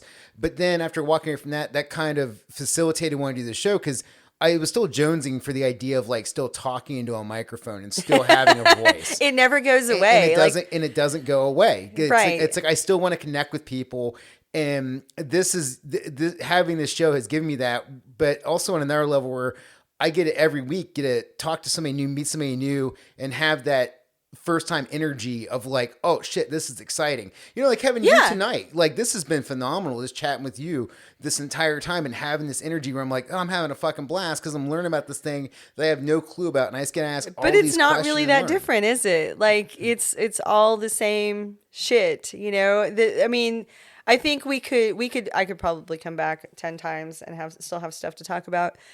But I mean, there's so much that goes. There's so much to know, and there's so much to Yes. experience, and I think that it's that way with any avocation, art form, hobby, And- thing that you're into. That there's the thing that everybody sort of knows about or has an idea about, and then there's the reality of it, and it's like that image of the iceberg where there's this little bit at the top, Yep. and there's all of this stuff going on underneath the surface, and I think that's what keeps us interested, in what we're doing. And I'm not burnt out on belly dance as a concept. Which is why I'm in an interesting spot, because I've kind of consciously made a decision to change the way I relate to it for reasons. And some of them may be good, some of them may be not. Just your mileage may vary, but these are my reasons. But also, like, I'm thinking that, like, I'm taking that energy that I put into belly dance for so many years, and I'm putting it into the thing that's next, I think, which right now for me is cooking. And so I see in myself the energy transfer from one to the other. And it's interesting. I don't think it's necessarily bad for my belly dance performances, because I feel like the shows that I have, I enter into that with a different mindset, because I no longer feel like I have to prove myself as much. So I'm just like, okay, I have all of this experience and knowledge and things that I've wanted to do for a really long time, but I haven't for whatever reason. So like now is the time to just do the things, because talking about the spaces where I've been in the entertainment and artistic in the nightclub way, like, but very much my realm has been entertainment. I was terrified of stage performances and felt like I was really bad at them for a long time because that wasn't where I spent most of my time. I was used to funneling my energy to the audience in a different way than what happens on stage. So now I'm in a different circumstance, and a lot of the shows that I'm choosing to do are those community shows where it's a stage. And I'm doing that because I feel like I want to work on that aspect of performing that I haven't, felt like I was as good at. And so it gives me a new place to focus what energy I have. I think there's also something to be said about when you do something for so long, for so many years, so many thousands of hours, you start to either see the intimate details of it and you start to redefine those, because like you already know how to get yourself out of the, like, it was like we were talking earlier, but in the first year of the job, you learn the big things you fuck up. But then as you do the job more and more, now you start to notice those smaller things. You're like, ooh, I can refine this. I can do this better. I can make this something different. And then also getting to the point where you're like, ooh, I kind of want to go on this side journey now and try this thing over here. Yeah. And play with this a little bit. Because it's a new challenge. It is a new challenge. And I think one of the most interesting things in my own performing that I've noticed is the desire to want to relax into a performance versus like, there's a real, when I watch younger dancers, I see this happen. Younger dancers, and younger in age, but also younger in experience. Are a lot of them are very enthusiastic, so they approach the music a certain way, and you can always kind of tell when someone is a young dancer because they're very aggressive and there's this kind of hard edge, and they just, to me, it's like they want to conquer the music. They're just like, I'm doing this accent, I'm doing this thing, and da, da, da, da, da, da, da, and I'm going to dance your face off. And then like you get to the point where, okay, that's cool, but I'm tired after watching you dance, and then as an audience member, when you get the opportunity to see a performer who's had 20, 25 years of experience and they come out onto stage and they're like, I'm going to show you something. And they do it gently. And you're just like, oh my God. Well, it's just mind blowing when you can do something simple and make it mean something, because you no longer feel like you have something to prove so much. And I would also venture to guess that you also have the stage presence and the tricks of like how to interact with people and how to put yourself out and get your personality out. Whereas somebody who's new is just like, I'm going to do the things quick and athletic, versus somebody who's been there before. It's like, I know how to have presence. Right. And I think, yes, that is part of it. That is definitely part of it. And it is definitely an ownership versus, running around like a rabbit on the stage and you're just like, you're running to all corners and you got to see this person and you got to see this person. And, you have to dance really hard at somebody because they're looking at you. And whereas with a performer that has a little bit more chops and more experience, there's a sensuality that happens because they're just like, I'm here. I'm enjoying myself. I'm hearing this music and I'm expressing it in my body, and I'm inviting you to come with me on this experience. I'm not going to experience it at you. I'm going to feel this, and hopefully you will watch this and you'll feel it with me. And that's a new challenge. That's a whole other way of approaching performing. And some people understand this instinctively and they're just better stage performers, or they're, but when you get them like in an entertainment, atmosphere, like they seem a little low energy because it's not quite the same. Like there's a time, excuse me, there's a time and a place for everything. But there is something to be said about that energy of a really experienced performer, because it's not about proving to you that they can dance. It's about inviting you to go on this journey with them. I think energy is a good way to put that, because you definitely can feel that when you see people perform and like what you're getting from them. And yeah, people that understand how to control energy in a performance is an important thing. And that, I mean, some people are really talented and just know how to do that from a young age. But for me, I felt like it took me a long time You had to figure it out. Understanding that, that's how it felt to me. Like and I feel like I'm just now starting to really figure that out. And so it's an interesting place to be, because I'm starting to have a new relationship with this hobby that I've had, or this avocation that I've had for, 30 years. It's been, I started taking that 1992 is when I started taking belly dance lessons. So Holy shit. 30 years. And I still have FOMO that I don't get to do it every weekend. I get that. Can we talk about costumes for a minute? Yeah. Oh my God. Okay. So You want to talk about collections? that's where I'm going. What is your costume collection like? I have over 50. Holy shit. I have over 50 costumes, and that was the last time I counted. How do you acquire these things? Like, do you make them? Do you buy them somewhere? Like, how does this all work? A little bit. I have bought more than I've made, but I have made a few. I still have 2 costumes that I made for myself in 1998, and they still fit. I tried them on not long ago, and I'm like, I need to move the hooks on this, but like other than that, we're doing great. it still fits. Nice. So, but most of them I have purchased because it is a very labor intensive thing. Like, I learned how to sew because I was a belly dancer. And honestly, this is another whole tangent I could get into, is how many other things I've had to learn how to do because I was a belly dancer, including HTML, including how to make a website, how to do all social media, search engine optimization. Yes. How to edit music. Yep. How to sew. Yep. How to make flyers.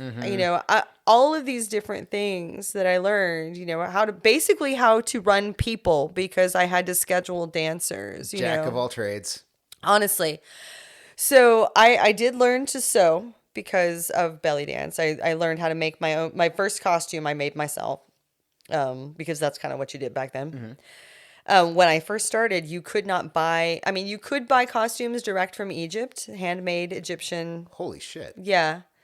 But you had to wait until there was a workshop where they would bring in vendors and they would set up vendors. And so you would go, and there would be these ladies who would make trips to Egypt, and they would buy costumes, and they would bring them back, and they'd be all laid out on the tables.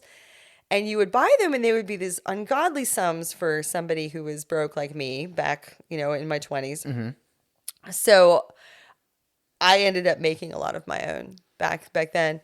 And then finally got to the point where I was able to purchase some. And I have danced in 3 professional dance groups, and I've had 2 student groups that I directed. So I've had to have costumes for all of these things. I performed every weekend in multiple shows, so I'd have costumes for all of these things. So just over the years, I've accumulated all of these costumes. So much. And I haven't sold them yet, because I haven't decided that I'm just like not dancing enough to keep all of these costumes. But I'm sure at some point it'll happen. But I counted them, and there were at least 50, not including costuming pieces, just like random skirts and things like that. So is there some that stay forever in the closet and they come out like once every 5 years? Yes. Or is there some that are the regulars? Yes. Where like once a month you're wearing them? Like, how's this break down? Yes, that's a really good question, and you are correct. When you're working in a restaurant, nightclub environment, hookah lounges, which is, I've danced in several hookah lounges. These places are really dirty. They're dirty. There's coals on the floor. There's food on the floor. There's chairs that your costuming can get stuck on. You're sweating. Like, if you're doing 10 shows a week, you're dancing and you're just sweating in these costumes. You're gonna sweat. So there are certain things that are called workhorses that, either they're basic colors. You can put it with different skirts. You can do different looks on it. It's not your special costume that you only bring out, like you said, once a year for that special stage show where it's clean and your hem's not going to be torn up. You're not going to drag it through coals. You're not going to drag it through somebody's spilled drink, and stuff like that. It's things that you have to think about when you're performing the situation. Yeah, and even if you're performing at somebody's house, you want to wear your really nice costume and have somebody's dog jump up on you when you walk up to their door. It's like these things happen. Somebody's baby is going to want you to pick them up during your show because this is shit that happens when you're a dancer. And are they going to throw up on you? Are they going to have grubby hands? There's all of these things. So no, you don't want to wear your $900 couture costume that you bought from the hottest designer working in Cairo right now. No, that costume you're going to wear like once or twice and then you're going to sell it to some other dancer. This totally makes sense. Like it's and again, like for me, I go back to thinking about like pro wrestling with this, where it's just like the idea of like there's stuff that people wear on the weekly shows, but then there's stuff that people wear for pay-per-views. Yeah, where it's like, look, you're fully rhinestoned. Yeah, like this is a big deal. This is the big Speedo is right. Only for the big shows. Only for WrestleMania we bust out the rhinestone Speedo. Yes, 100%. So, I think it's so. And where do you store these things? You just like I have a room. I have a whole room now. I have moved on up. Like when we moved up here, one thing I wanted was my own. Well, and we don't have roommates anymore. Nice. So, we live in a 4-bedroom house. The husband, we have one room that is like has guitars in it for the husband, and I have my guitar in there too, but it also is like storage and stuff. Then, one of my children still lives with me, and then I have my own costume room. Nice. So all of them live there. There are no cats allowed in there. There's no dog allowed in there. It's just like my costumes. And you'd think it would be this beautiful palace, but like I have all of my shit thrown on the floor because I don't even have enough storage boxes to put all of the costume. And the stupid thing is me, who now dances once every like 2 or 3 months, I do 3 shows on the one night that I get to perform. So I have 3 different costumes that I wear once every 3 months. Mm-hmm. I bought like 4 costumes in the last year because they were vintage costumes that like they used to make in the 90s, these designers from Cairo, and very long beaded glass fringe used to be a thing. And it was this very particular, like, I'm really into the quality of beaded fringe. If you want to talk about really niche things that you can be into, there are glass beads that are manufactured in places like Hungary, places like Eastern Europe that are like really good quality. Mm-hmm. And so when I find either just hanks of like beaded fringe that isn't sewn onto anything, but is like to make costuming with, that's really good quality, that is like 20 or 30 years old, I'll buy it. Or if I find a costume that is made out of that fringe that is like 25 years old, I'll buy it. And some of these things are made like brick shit houses. Really? They are so like just durable, sturdy. The bras are hard cups. Like you could like punch yourself in the boob and like you'd hurt your own hand before you hurt yourself. Like, so these are like hard cut bras, fully beaded and sequined, fully like the belt part is fully beaded and sequined. And then there's this really heavy, like long glass fringe. Really high quality, like no sharp edges, just all of it is smooth and still retains its color after 25 years. So I bought like shit like that I really needed because these were vintage and I couldn't say no. Which does happen with collections. There's definitely stuff you hit so where you're like, I thing. can't say no to this. Yeah, exactly. So yeah, it's hard not to collect costumes. And I think a lot of the reason why a lot of people get involved in belly dance is there is that dress up aspect to it. Mm-hmm. And the costumes are beautiful. The costumes are sumptuous. They've changed in style. There are many, many, many different styles of costuming that are appropriate for all of the different dances that we do. And so there's something for everyone. Like the modern style is like really like revealing. Like there's a lot of mini skirts, there's a lot of like, flesh being shown, but it's covered up, like strategically covered up, but and then there's like older stuff with a lot of longer skirts and longer this, and things are more covered, and then there's dresses, and then there's this. So no matter where you come from, like when you come into the dance, if you're older, if you're younger, if you're feeling more modest about your body, if you just feel good about yourself and want everyone to see what you got, there is something for you. And so it's real easy to get into collecting costuming. I like the fact that there's that versatility in style, that it's not like stuck in time where it's like, no, this is the only way this is. The fact that there is a multitude of ways you can express yourself and the way the way you want the costume to work with you. It is really cool. And some of the things that you choose will like be obvious that it's like an older style or whatever, be obvious that it's like it's the latest style.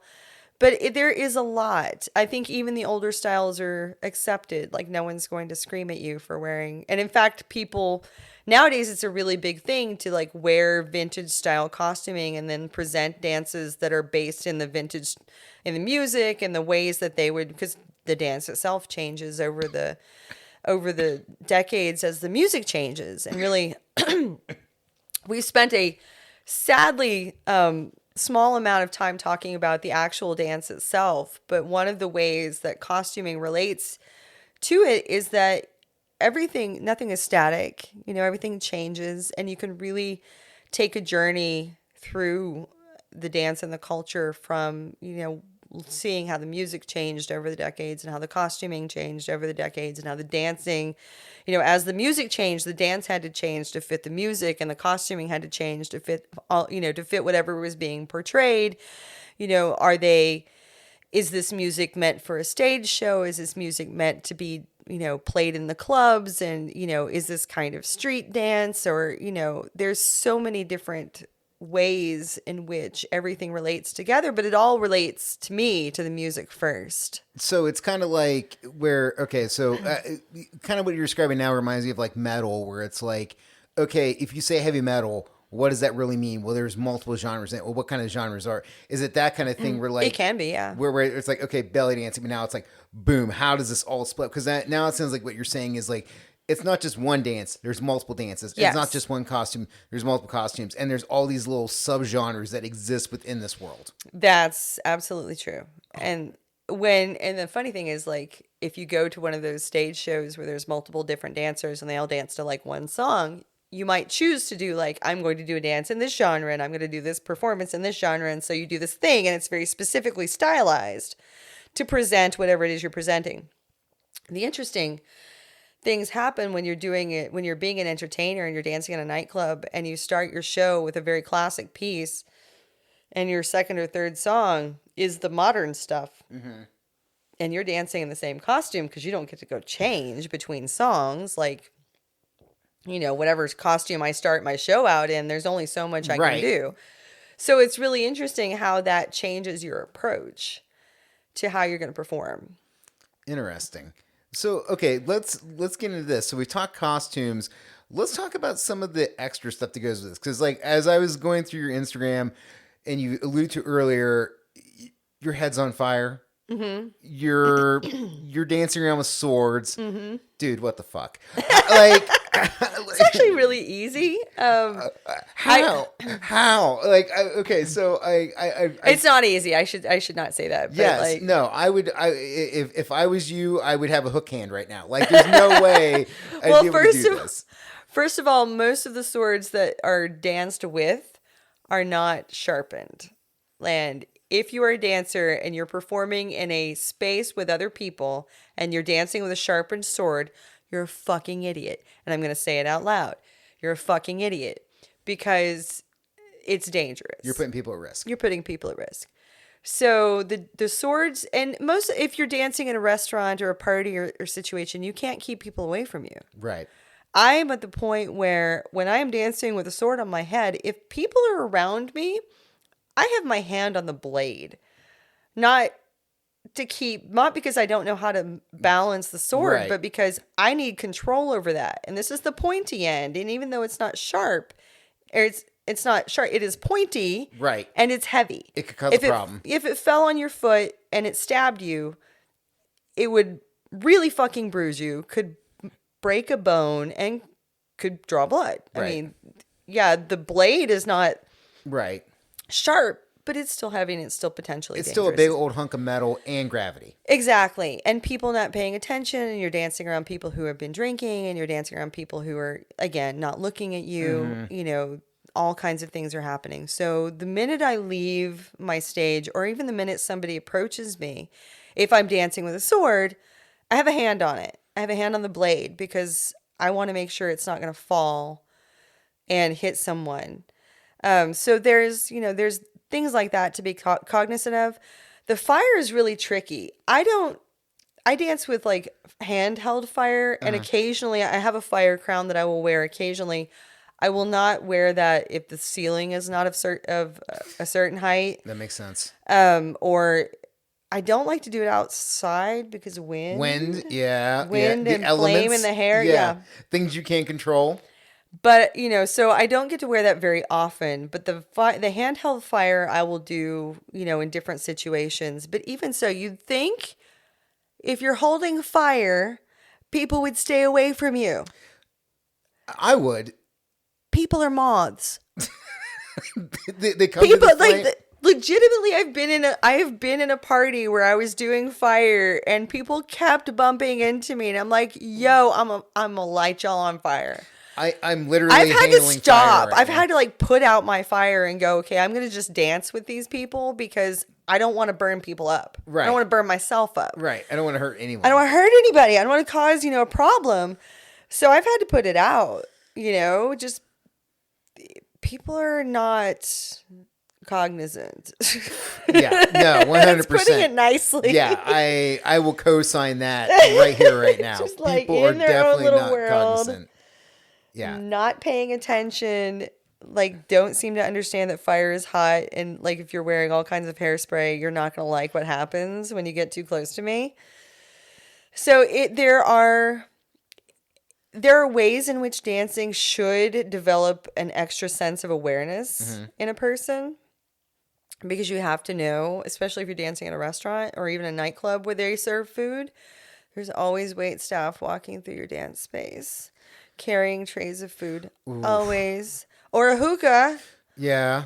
Live coals, or have you ever been to a hookah lounge and they carry the little basket with the coals around? Okay, so if you've ever been to a hookah lounge, or even if you haven't, I'm going to tell you. Okay. So they bring you your hookah, and that's got live coals on the top of it, Right. But when they also bring you refreshment hookahs or coals for your hookahs To keep so they'll bring this little metal thing around. They'll walk around with it, and they'll put the coals on people's hookahs to keep them lit. Well, if you're dancing in that space, you have to know where they are so that they don't run into you. You don't start a spin and then oh my God. whack the coal guy with your arm and send coals flying around the whole the whole hookah lounge. Or your costume gets into the coals. I stopped using silk veils at hookah lounges because silk is expensive, and I've had holes burnt. Oh no. In my silk veils. That's why if you dance in a hookah lounge especially, they're dark, so your costumes, you can use your kind of ratty costume and nobody can really see. Yeah. So I've been guilty of using I don't care if this shit happens to this thing, because it's and it, I don't do that at the place I dance now because it's a little bit nicer, but I have had those situations come up, and I've even had people burn me. I've had one of the servers at the hookah lounge where I used to dance try to pick up a dollar that fell on the floor and tuck it into my belt for me, but she was holding the tongs that you pick up the coals with, and the tongs touched me.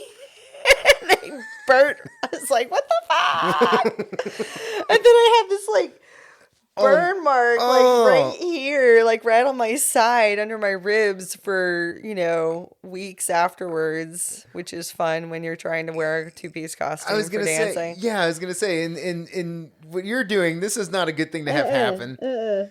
Like this is a major area No, of what I'm doing here. It was bad. Yeah, there's a lot of crazy shit. I've probably forgotten more crazy shit than I remember. I do have a story about the time that me and 5 of my friends, I think there were 6 of us, were hired to dance at this party in really ritzy part of Dallas, and we were going to be there for 5 hours, and we were going to charge, like, we're charging $200 an hour, so each of us was just getting paid $1,000 Nice. to be there, Hell at yeah. least. And so, like, we were getting paid really well, and then we show up and, like, we were only part of the entertainment. Whoa. Okay. What? Yeah, he had like hired models to follow him around. This was some oil guy, and was like, he had a replica Oval Office in his house. I saw Ross Perot. Ross Perot's chilling there. Ross Perot came to the party, y'all. So this is, and we ended up dancing. We ended up doing our show on an acrylic stage that was built over the Olympic-sized swimming pool, and it was the fucking coolest thing I have ever done. What like, the fuck? I know, it was so cool. That's awesome. So yeah, that kind of stuff happens, and we're standing around with a camel, greeting people. You know, that was part of our duties. You're just chilling with the camel. Chilling with a camel, saying hello to Ross Perot. Ross Perot's there. Ross Perot's there. We're like My- peeking into the Oval Office, office. We're like, Did Ross Perot chill out in the Oval Office replica? Was he like, this could have been me? I did not catch Ross Perot in the Oval Office replica. It would have been funny though. It would have been like the closest he ever got yeah, to the Oval yeah. Office. I know. Random fact: my dad voted for Ross Perot. Like, it's that funny? Like, so whenever anybody brings him up, I'm like, my dad voted for him. That's funny as hell. Yeah, that's my Ross Perot story. Is that he was at a party that I danced at once. Oh yeah. So, and it was definitely the ritziest party I've ever danced at. Do you prefer to dance with a group or by yourself? Yeah, that's a really good question. I think most of the time I do prefer dancing with a group, just because the one thing that is true about being an entertainer like that is that it's a really lonely existence. Yes. You spend all of your time backstage, on stage, which is in front of people but not with people. Right. And even you're interacting with people, but I'm an introvert. Mm-hmm. I mean, Yeah. I need time away from people. Yep. I'm an extroverted introvert, I think, because I can be very sociable, but I also run out of spoons sometimes, and Yep. I can't people. Yep. So it is really interesting. There's a lot of time spent alone, driving to gigs, backstage at gigs. Then you like spend 20, 30 minutes in front of people, and you're like extra everything. And you got to be like happy even if you've had a shitty day, and you've got to make sure everyone's having a good time. So there's a lot of energy spent being a persona. And then you go back and you're in a dressing room. Yep. And you're packing your shit, and you're by yourself, and you're driving, and you're taking your stuff out to your car, and you're driving to your next gig, and you go to the dressing room, and you're by yourself, and then you've got that 20 minutes where everything is all out, and you're performing for people again, and then you're back in the dressing room, and you're by yourself, or you're like, maybe you go for a drink at the bar, but you're kind of standing by yourself because you really don't want to talk to people, so then Do you have a motion dump like after you get off stage? Do you like, are you still flying high off of like being on stage, or are you just more like, ugh, okay? it depends on the performance. Yeah, I feel that. If it was a good one, then yes. If it was like, because some crowds are not into it. The energy's bad. They don't want a show. They don't Yeah. want to see you dance. No. You're not dancing to the right music, or like when we had the Bollywood nights, and our boss wouldn't let us dance to Indian music, and they're like, "What's this fucking Arabic music shit? I don't care." So they're just like kind of watching you, and they're kind of like, "Are you done yet? So you can play the music we want to dance to." So it's really challenging. Or you have that one, it doesn't happen a lot, but you have like the one couple where the woman is really personally affronted that you're a female person in the space of her boyfriend or husband Ugh. that you want absolutely nothing to do with. Yeah. And it's just like, that doesn't happen very often. I think a lot of people make fun of it and think, oh, the woman's going to be all jealous that her husband is like, there's this dancer around him. And Most aren't, but sometimes you do run into women that are like you that. do run into that. And and it's just like, I smile at them. So what my personal approach has always been, if I sense that she doesn't like it, that I'm dancing around her husband, all of it, he no longer exists to me. yeah. She exists. Children exist. Old people exist. Whoever it is that if I know what she's jealous of, that person no longer exists for me because I'm not after her husband or her Right, boyfriend, so right. I don't care. I don't want to make things uncomfortable. So I'm just like, either I will vacate the premise, I will just go dance for another table, or I'll find someone else that is not personally, that doesn't make her feel anxious, and I will give my energy to that person, or I'll give my energy to her and I'll smile at her and I'll try to get her to dance for me. So there's ways that you can kind of diffuse that tension. But there's sometimes that, like, if it's a couple and they're obviously like on their first date and they're just like trying to pretend like I'm not there, I got you. I can go over here, y'all. I don't need to be next to you. I don't need to embarrass you. That's not what I'm here for. And I won't embarrass people that don't want to, like when people try to say, oh, embarrass the guest of honor or go dance for this Yeah. person, and they're just like trying to sink into their chair and get away from me.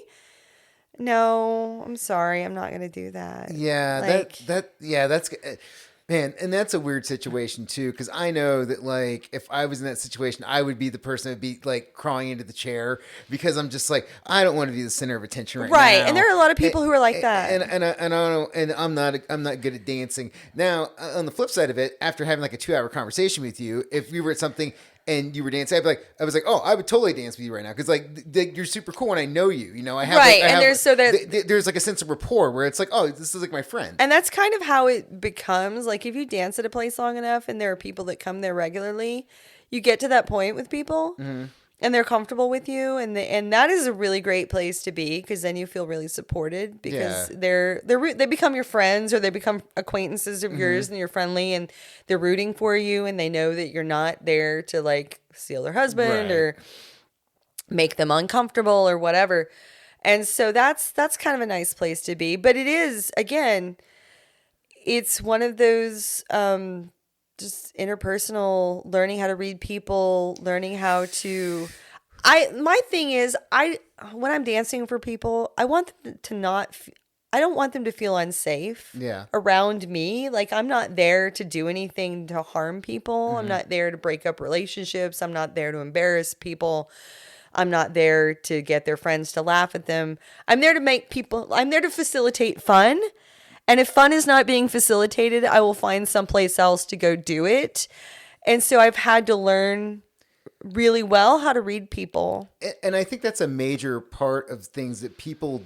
It's one of those skills whenever you go into something, you don't really think of it offhand as like, oh, this is something I'm really going to need to have to do. But you really have to be able to do it. You got to be able to like, because again, you're in a thing you're dealing with energy where you're giving energy out, you're giving energy back. And it's like, oh, I have to be able to understand how people are feeling this. Yeah. And recognize and kind of be like, oh shit, you're not into this. Okay, I'm gonna go over here. The worst though is when you're at a tiny restaurant and nobody's fucking into it, but you're like, you've just started your show and there's like 2 or 3 tables and it's a really tiny restaurant and none of them are interested in watching your show and you're like, well, I'm here now. Guess I'm dancing for myself. Or like, I'll find that, is there a window into the kitchen? I can dance for the kitchen people. Because I have been known to like, I will dance for the wait staff. If the people at the tables are just like not wanting. Yeah. It's really weird because I'm like, y'all, I'm contractually obligated to be here for the next 20 minutes. So I guess I'm practicing now. So I just start dancing for myself sometimes. I'm just like, I'm doing this thing over here.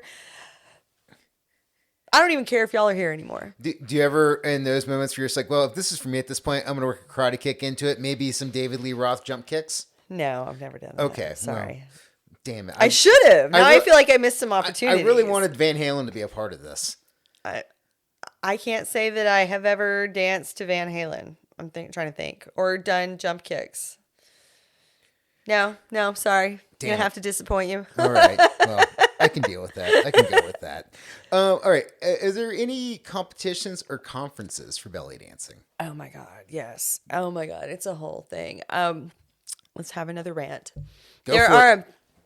there are many competitions for belly dance, and in my opinion, the most of the dance competitions have impacted the art form negatively, and I will tell you why.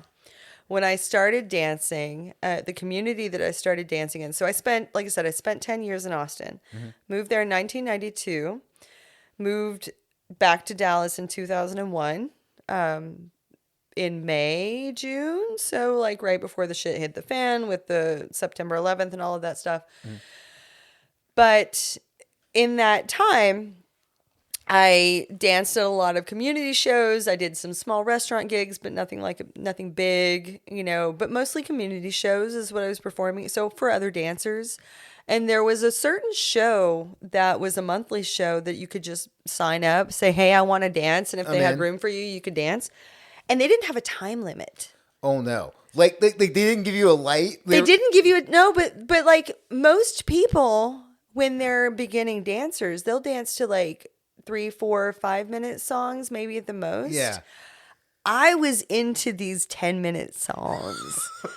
And so I got the opportunity to dance to these like 10-minute pieces that were written for belly dancers, that were like these rich, rhythmically challenging, rhythmically interesting, had lots of stuff going on.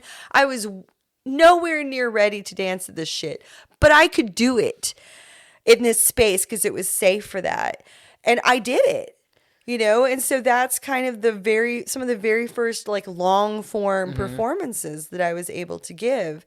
And what happened is that in the late 90s, there had been competitions before then, but I think they tended to give longer time limits. Like you'd have 5 or 6 minutes to do your performance. And that's a decent amount of time. But then they really proliferated in the early aughts and since then. And so now they have these competitions. And I think it's kind of since COVID happened and everything got reset, it's kind of changed a little bit. But right up until COVID kind of shut everything down, competitions were the rage. And the way to get people to come to your dance conference was to have a competition. So they would squeeze in as many dancers, as many competitors to these competitions as they possibly could, which means your time limits got cut from 5 minutes or 6 minutes to 4 minutes to 3 minutes to 2.5 minutes. Okay. So now you're trying to win a competition with 2.5 minutes worth of performance. So what do? You pull every fucking trick you can fit out of your ass. You edit these classic pieces of music that deserve study in fullness to just bits and pieces of this and that and the other thing. You slack, just like you're doing all of this really acrobatic stuff because it's flashy, and all of the nuance is lost. All of the understanding of the music is lost. People are creating these little pieces of music for competitions, and like it really changed things in not a great way. That really seems like it does, because like when you first started talking about like doing like these 10-minute thing, it's like, oh, it's like prog rock, and now it sounded like 2 minutes. It's like, oh, it's like pop punk, where it's just like you're stripping out and like the bad like produced pop punk that was like I'm sorry, but we're talking Green Day over here, right? Like I don't mind Green Day, but that shit is not the same as the Clash, right? We're talking about two different things, right? So we're talking about something that became very produced. People had to be very polished. You had to have the best costuming. You had to be, in a lot of cases, a lot of these dancers were really young, and a lot of these dances were, they were just, so when you're really young, it's really easy to look like young and cute, and so these dancers would be young and cute, and they were able to win a competition with 2.5 minutes worth of performance, and they were getting all of these trophies. And then they were going on the workshop circuit teaching.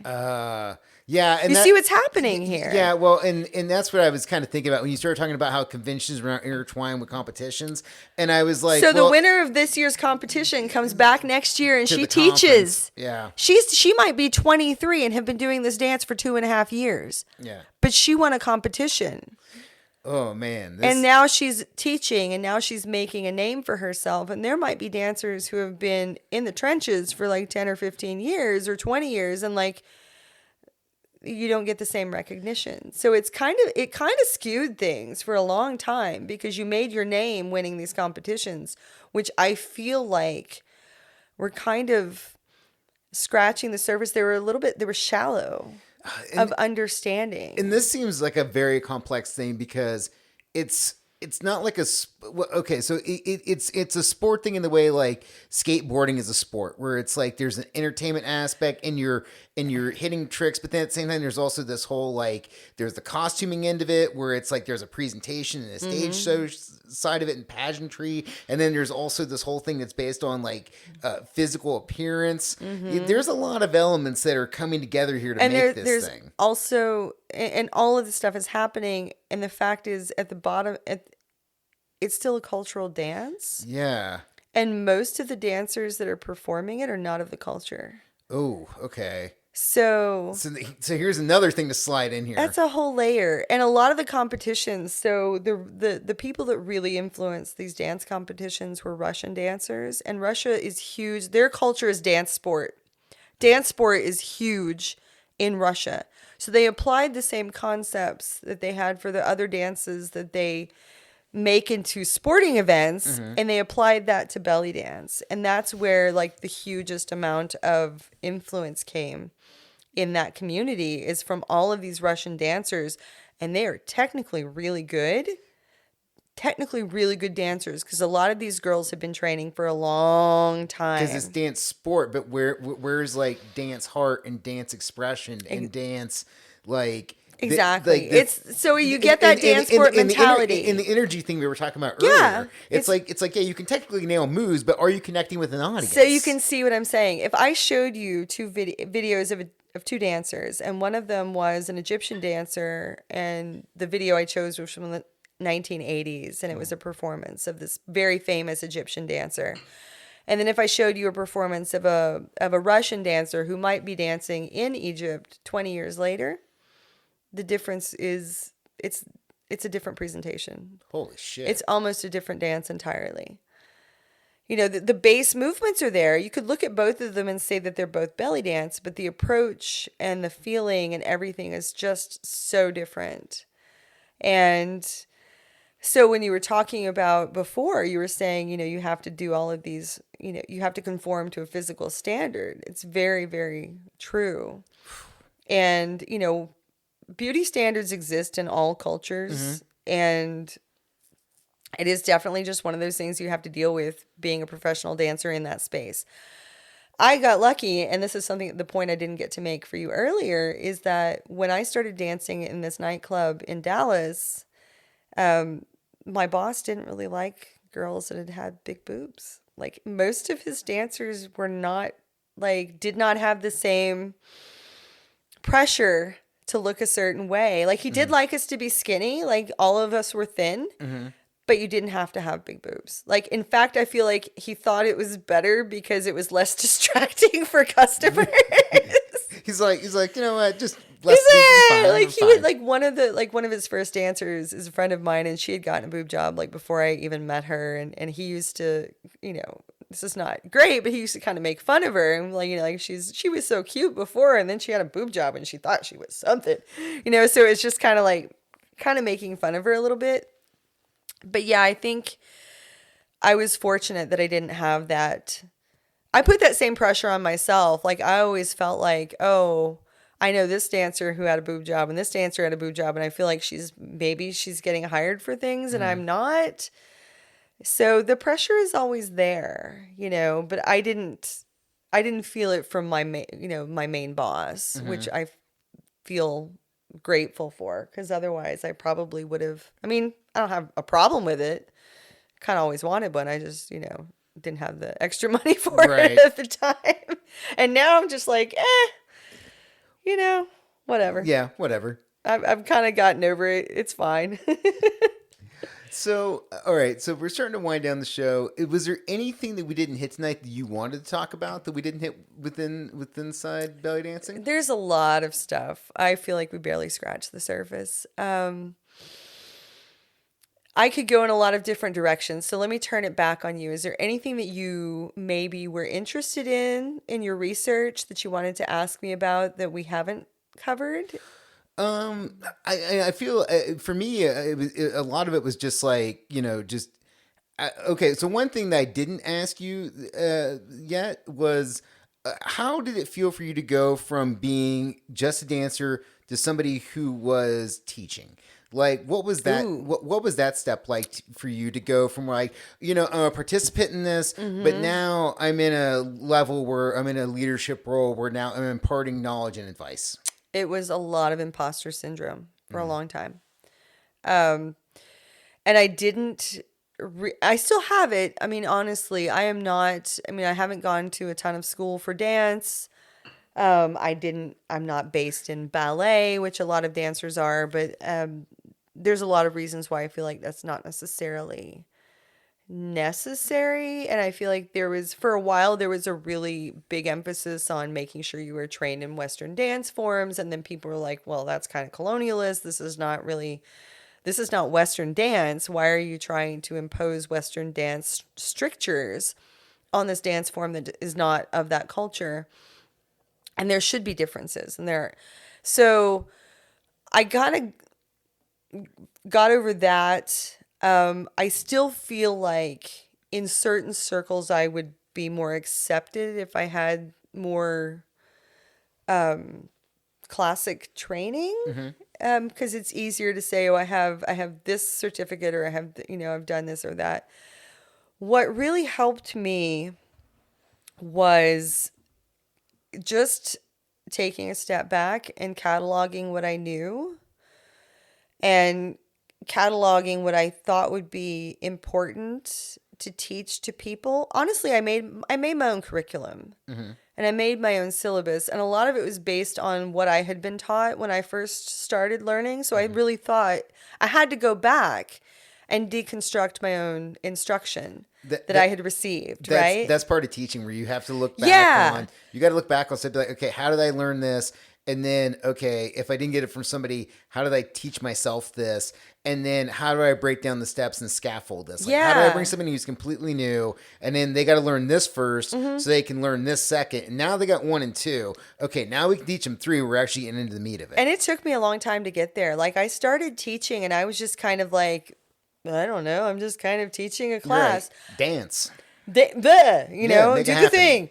Here you go. Have a jangly hip scarf. Right. And so I taught for a long time, but I felt like it was kind of like treading water, where I didn't see my students making the progress that I wanted them to make. And people weren't coming back because they were frustrated because they weren't making progress or they didn't know where they were going. And so I had to really take some time and write it down. And there are books, people have published books on how to teach belly dance, and I found those to be really helpful. But once I sat down and created a curriculum and said, okay, these are the movements that I think people need. This is how I'm going to break it down into 6 weeks courses. And these are the dances I'm going to teach, because I was taught by an improv dancer and she taught us improv like right away.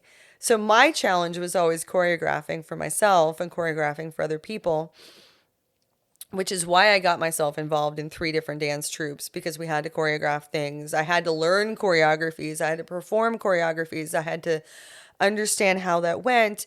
And then I was like, okay, if I want dancers to learn, if I want my students to learn these movements, I'm going to take these movements, and here's my list. I'm going to find a piece of music, and I'm going to put these musics to that, these moves to this piece of music, and I'm going to make it work. And something clicked and it worked. And so that was my approach. And when I had these choreographies for this level, and then if you've learned all of this stuff, you should know these skills, and then I can test you. Created a test so that I know that you know these things, so that when I'm ready to teach you how to layer shimmies on top of doing all of these isolation movements, I know that you're ready. So you know a basic hip slide, you know a chest circle, you know figure eights, you know your circles, you know all of these things that you can do with your body. Okay, good. Now do that with a shimmy layered on top. Now do it with an arm path. Now do it while playing finger cymbals. You know, I was able to make it structured in a way that made sense to me as a teacher, and the way that seemed to make sense to students, because when I implemented that, I got students that stayed with me. I got students that tested out.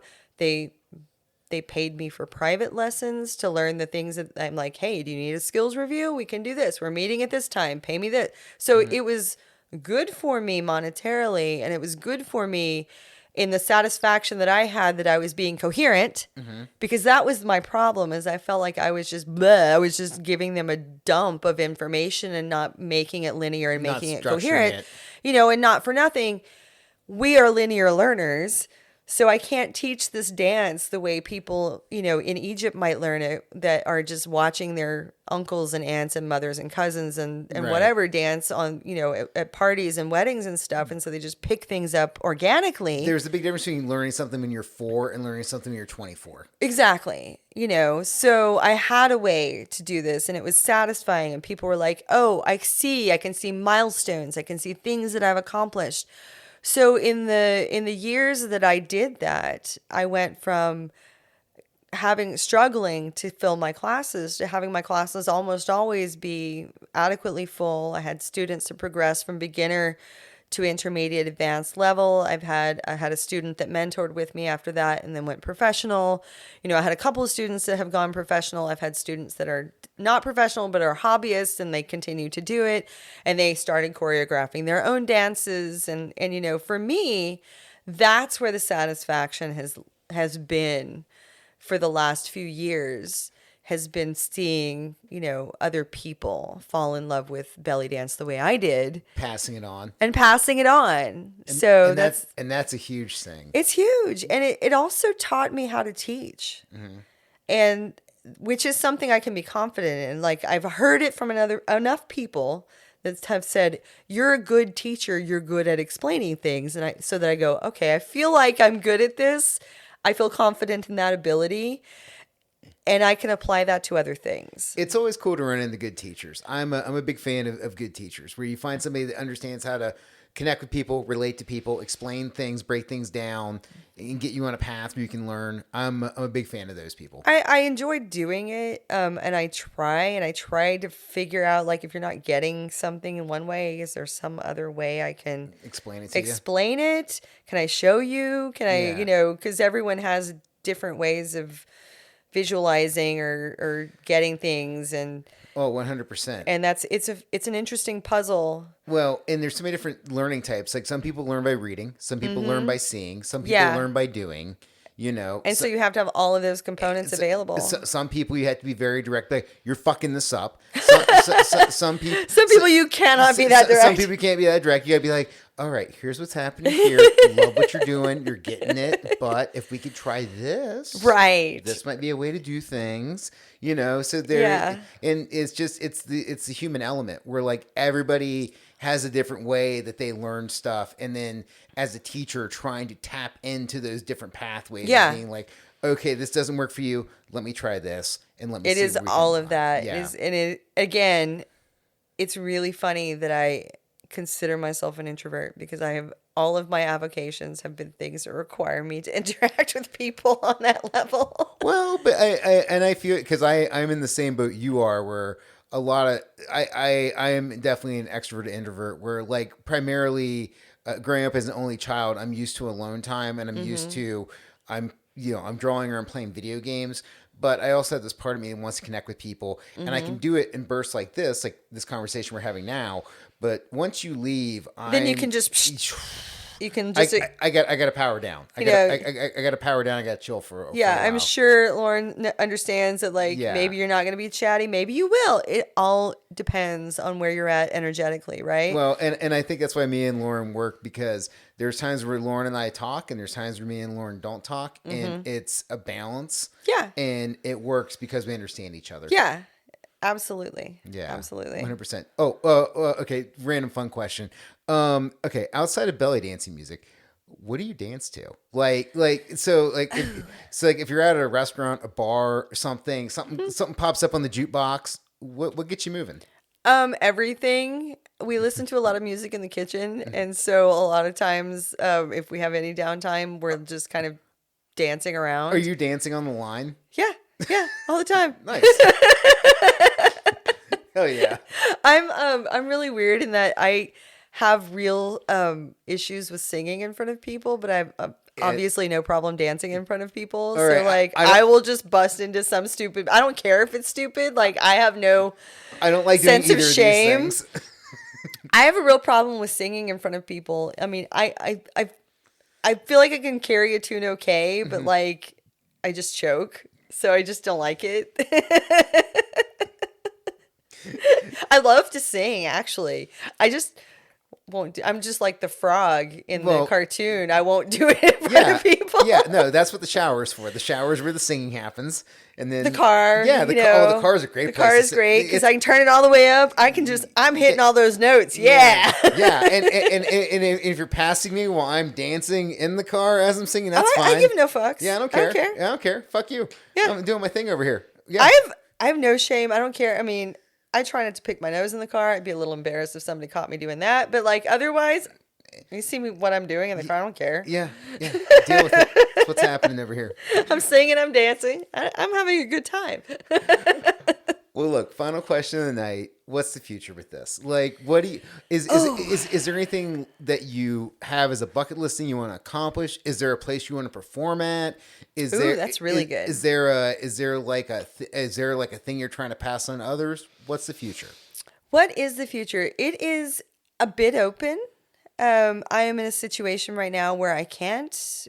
Well, I could teach, but I don't have a place to teach right now, and I have 2 nights a week available to me that I'm pretty selfish with that time. You know, I have a husband and I would like to, you know, maybe sit next to him and not speak to him for a few hours. And it's a good time. So I don't know as far as that goes. I am still performing. There's a hookah lounge here in Cincinnati that I perform at whenever I have the opportunity. And that does kind of scratch that performance itch. I will probably try to teach workshops because I can do that, you know, whenever Yep. and not need to commit to a weekly class. Nice. But that doesn't I found when I created that curriculum and started teaching students and having them go forward, I really like that. Mm-hmm. So at some point in the future, I may do that again, but it really depends on what happens in food. Right on. If I'm being honest, I will probably never stop belly dancing, but I mean it's already changed from what it has been for me for the last 20 years. So where am I going with it in the future? I'm going to do it for myself mostly. Now I'm my own audience. I do want to dance to more live music. That is a thing that I love. Again, I love dancing. I love the music. The music is the first thing that kind of caught my attention. Music, costuming, flashiness, Mm-hmm. Dancing with live music has been some of the most fun stuff I've done. I'm pretty picky. I like to dance with a live Arabic band, and I prefer that the musicians be actually Arabic because there is a difference. I have met some musicians that were not born Arabic who play very good Arabic music, and I'm cool with that. But there's a lot of I've been picky, so maybe I need to be less picky and just enjoy the experience because that's another thing. Connecting with people, dancing with live musicians. I think that's a really good way to do it. And there are certain people in the United States that I think I would like to have those opportunities with. So I'm kind of thinking about how I might approach, dancing with this band in this show or doing something like that. So that's kind of what I would like to do because I've done a lot of things, but dancing with more live bands would be one of those things I'd like to do. I've never been to Egypt. Ooh. And so that's one thing. That's one thing where that's a bucket list item. That's on the list. Everybody does it. All of the dancers go to Egypt who can afford it. My problem is I was too broke to afford it I didn't have the time to go. And so like that's one of the things I want to do. That would be really cool. Like, is there like a certain venue or anything you'd like to see while you were there, or There's a lot of things. Like, I mean, Cairo has millions and millions and millions of people in it. There's a lot of stuff going on. I know if I could go to Cairo tomorrow and probably hook up with people that I know. There's Nice. always somebody, even if it's just online. Yes. There's always somebody in Cairo that is available that you can just say, "Hey, I'm going to be there." There's a dancer who has an Airbnb there that's really cool. There are tours you can take. There's all kinds of stuff you can do. There are dance venues. That's a really complex and interesting conversation on its own because a lot of them are nightclubs. And Cairo is its own universe. How cool is it the internet has changed so much of this though? Because like everything you're describing right now, we're like before the internet, this would be so hard to There were make dancers happen. that went over there before the internet happened, and what they did was some of these dancers were the first ones to like they would go over there in the 80s, and when they had like if Yeah. you took video of somebody, it would have to be like this big Right. machine. Right. And, a lot of times if a dancer was going to record her show in a nightclub where she performed in Cairo, she would record it when the venue wasn't open because they didn't want people filming when there were guests. Right. Because for reasons, people didn't always want everyone to know when they were out on the town, right? So there were dancers that would go over there in the 80s and they would just go to different dancers' shows and like study their movements and like try to figure out what they were doing or take classes with them when they could. And then they would come back to the United States or wherever and they would teach people what they learned. And now you can get on Instagram and follow a dancer in Egypt and you can see what she's doing. It's the access in real to time. the access to information. It's crazy. It's such a game changer now with what we have with the internet, where the way we can connect with people from all across Yeah. the world. We can learn all sorts of skills. You can go down all these rabbit holes on YouTube. I mean, basically, anytime there's anything in my house where something fucks up, I just YouTube it and I fix it. Like, whereas before, how would I solve this thing? Or, you're talking about like going to Cairo. It's like back in the day, like I remember just driving to like Cleveland or Columbus and having Seemed like it was a world away, didn't it? dude, having to like go and get MapQuest and then Oh, do you remember printing out directions? yes, yeah. Yes. You're old when. Yeah, yes. But even then, that was a game changer because it wasn't maps. I know you're old when you remember unfolding the map and Right, trying to figure right. out how to fold it back. Or like busting out an atlas. Yeah. And so going to someplace like a city, like, for me, like driving from my small town in southeastern Ohio and driving to Columbus and like, okay, printing out the MapQuest directions and then having to meticulously like figure out all the turns and you're reading, you're literally And you had to reading the like paper. read it beforehand. So Yeah. you had to read the whole thing before you even left. So you kind of had this idea. So Yeah, you were like, like okay, general I had this area. in my brain. There's this. I'm supposed to turn on highway, blah, blah, blah. Exit 37, exit 37, Yes. exit 37. And so now you're like, you can just kind of glance at your car if you've got one of these displays now, and it's just like your car is telling you it's almost impossible to get lost. Yes. Well, and the problem with the MapQuest days was you would print these things out and then you get into a city and then you hit a fucking detour and now you're like, oh no, or there would be like a wreck and you couldn't access the street. You're like, You didn't have real time ways to, you just had to figure it out. Yeah, exactly. So yeah, the whole thing now we now have the ability to connect people all across the world in all sorts of different niche subgenres and things that we're interested in. Yeah, and form communities. The whole idea of Reddit, where it's just like you can make a Reddit for anything for the most part. There's a few things you can't do, but on the whole, you can be in any kind of like fandom. And You can find it on Reddit, There's a Reddit yeah. for it. Yeah. Yeah. It's wild. The world has become, okay, so this is an interesting dichotomy because the world has become really small.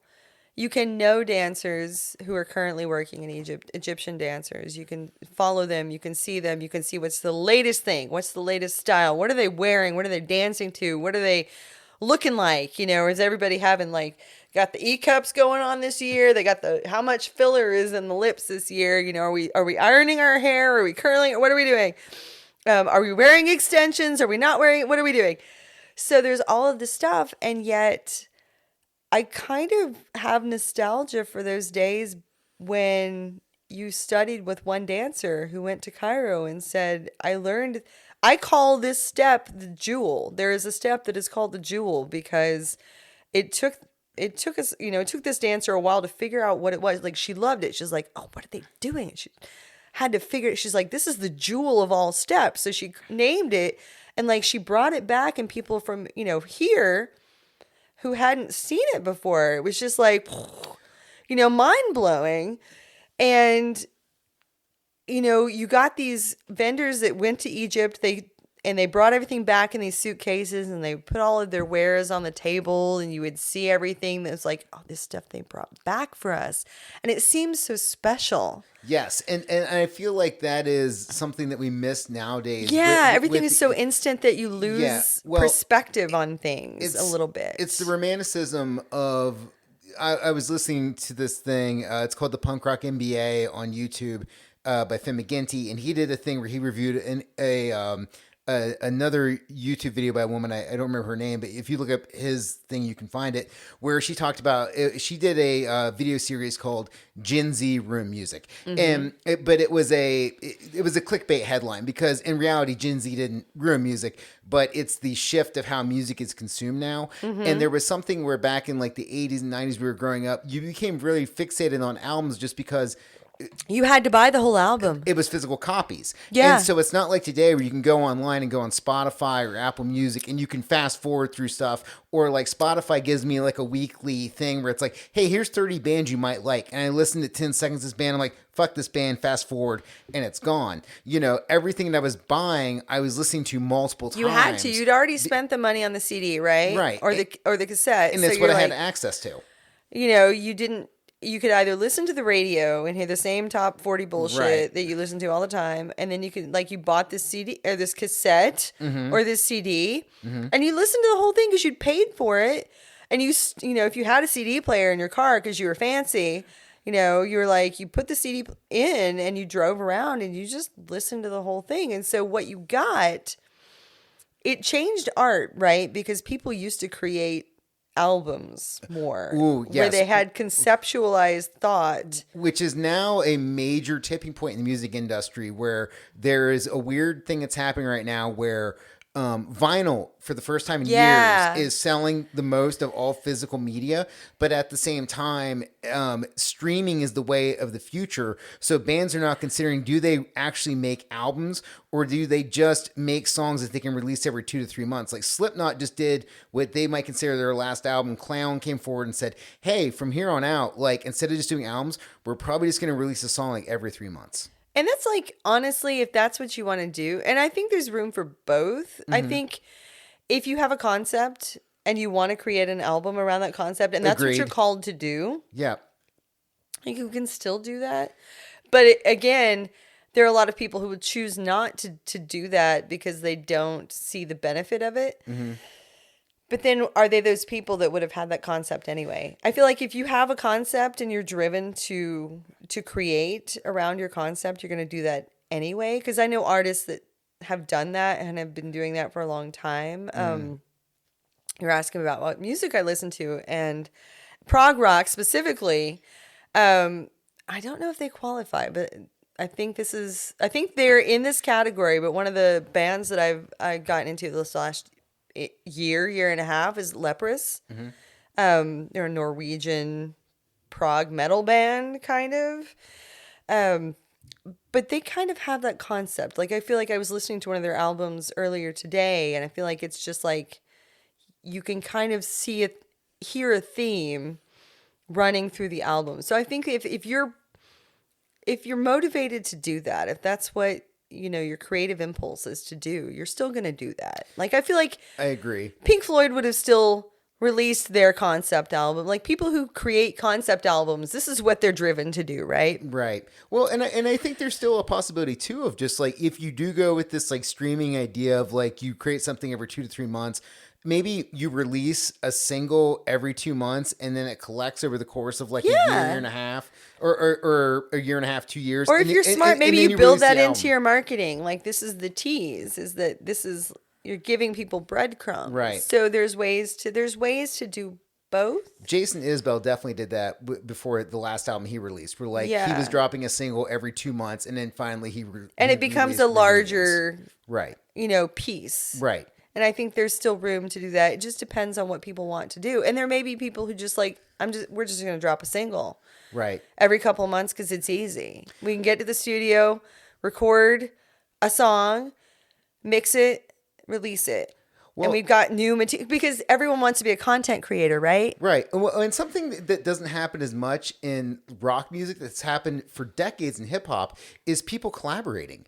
And I also don't understand why that doesn't happen more. Like, why aren't there more people in metal or more people in punk or more people just in rock That's in a general really good that are question. just collaborating together on pieces? Because you see it all the time in hip hop where people will show up on each other's albums. Yeah. And it's beneficial to everybody involved because if you like this one rapper, but now they have this song where this Well, it gives you crossover appeal. Right, yeah. You're, you to Exactly. their fans and them to, their fans to you. you broaden your market. Absolutely. That's a Yeah. really good question. I don't know. Yeah. And I will ask because I have, my son is actually in a metal band in Detroit.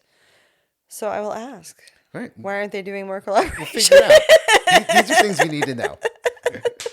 Joy, look, it's been awesome having you on the show. Thank you so much for doing this night. I really appreciate it. Thank you It was for a having fucking me. blast. Can you shout out your socials real quick so people know where they can find you out online? Yes, my Instagram's the best place. My website is sadly not up to date. I'm ashamed to say, but my That's my Instagram, website too. Instagram is where I'm releasing most of my content lately, and it's at Tamra Henna _official. And if you want to see my regular life and cooking a little bit more, it's at Belly Dancing Baker on Instagram. So those are the places where you're going to get the most up-to-date stuff. There's Facebook too, but I just tend to. Yeah. Nobody wants my opinion. No. Come to the place with the pictures. That's where you want to go. Pictures and video. That's really all you need. Yeah, that's where you want to be at. And listener, I'm going to say the same thing. My website, neiltoknoone.com, is not up to date. Really, just go to the IG at neiltoknoone on Instagram. And hey, if you like the show and you want to share it, please do so. That's the biggest thing that helps. I appreciate if you give it 5-star reviews on Spotify or Apple Podcasts. You review, that's great. But it really does help grow the shows just organically. If you can just tell a friend, if you have a friend that's into dance, into belly dancing, and you're like, hey, there is this really awesome episode, you should check it out. Let me share it with you via text. That's what really helps me do my thing. Joy, thank you so much. Appreciate you coming and doing this tonight. It's fucking cool. Thank you for asking me. I had a great time. This was fun. Yeah. Hell yeah. All right, listener, peace.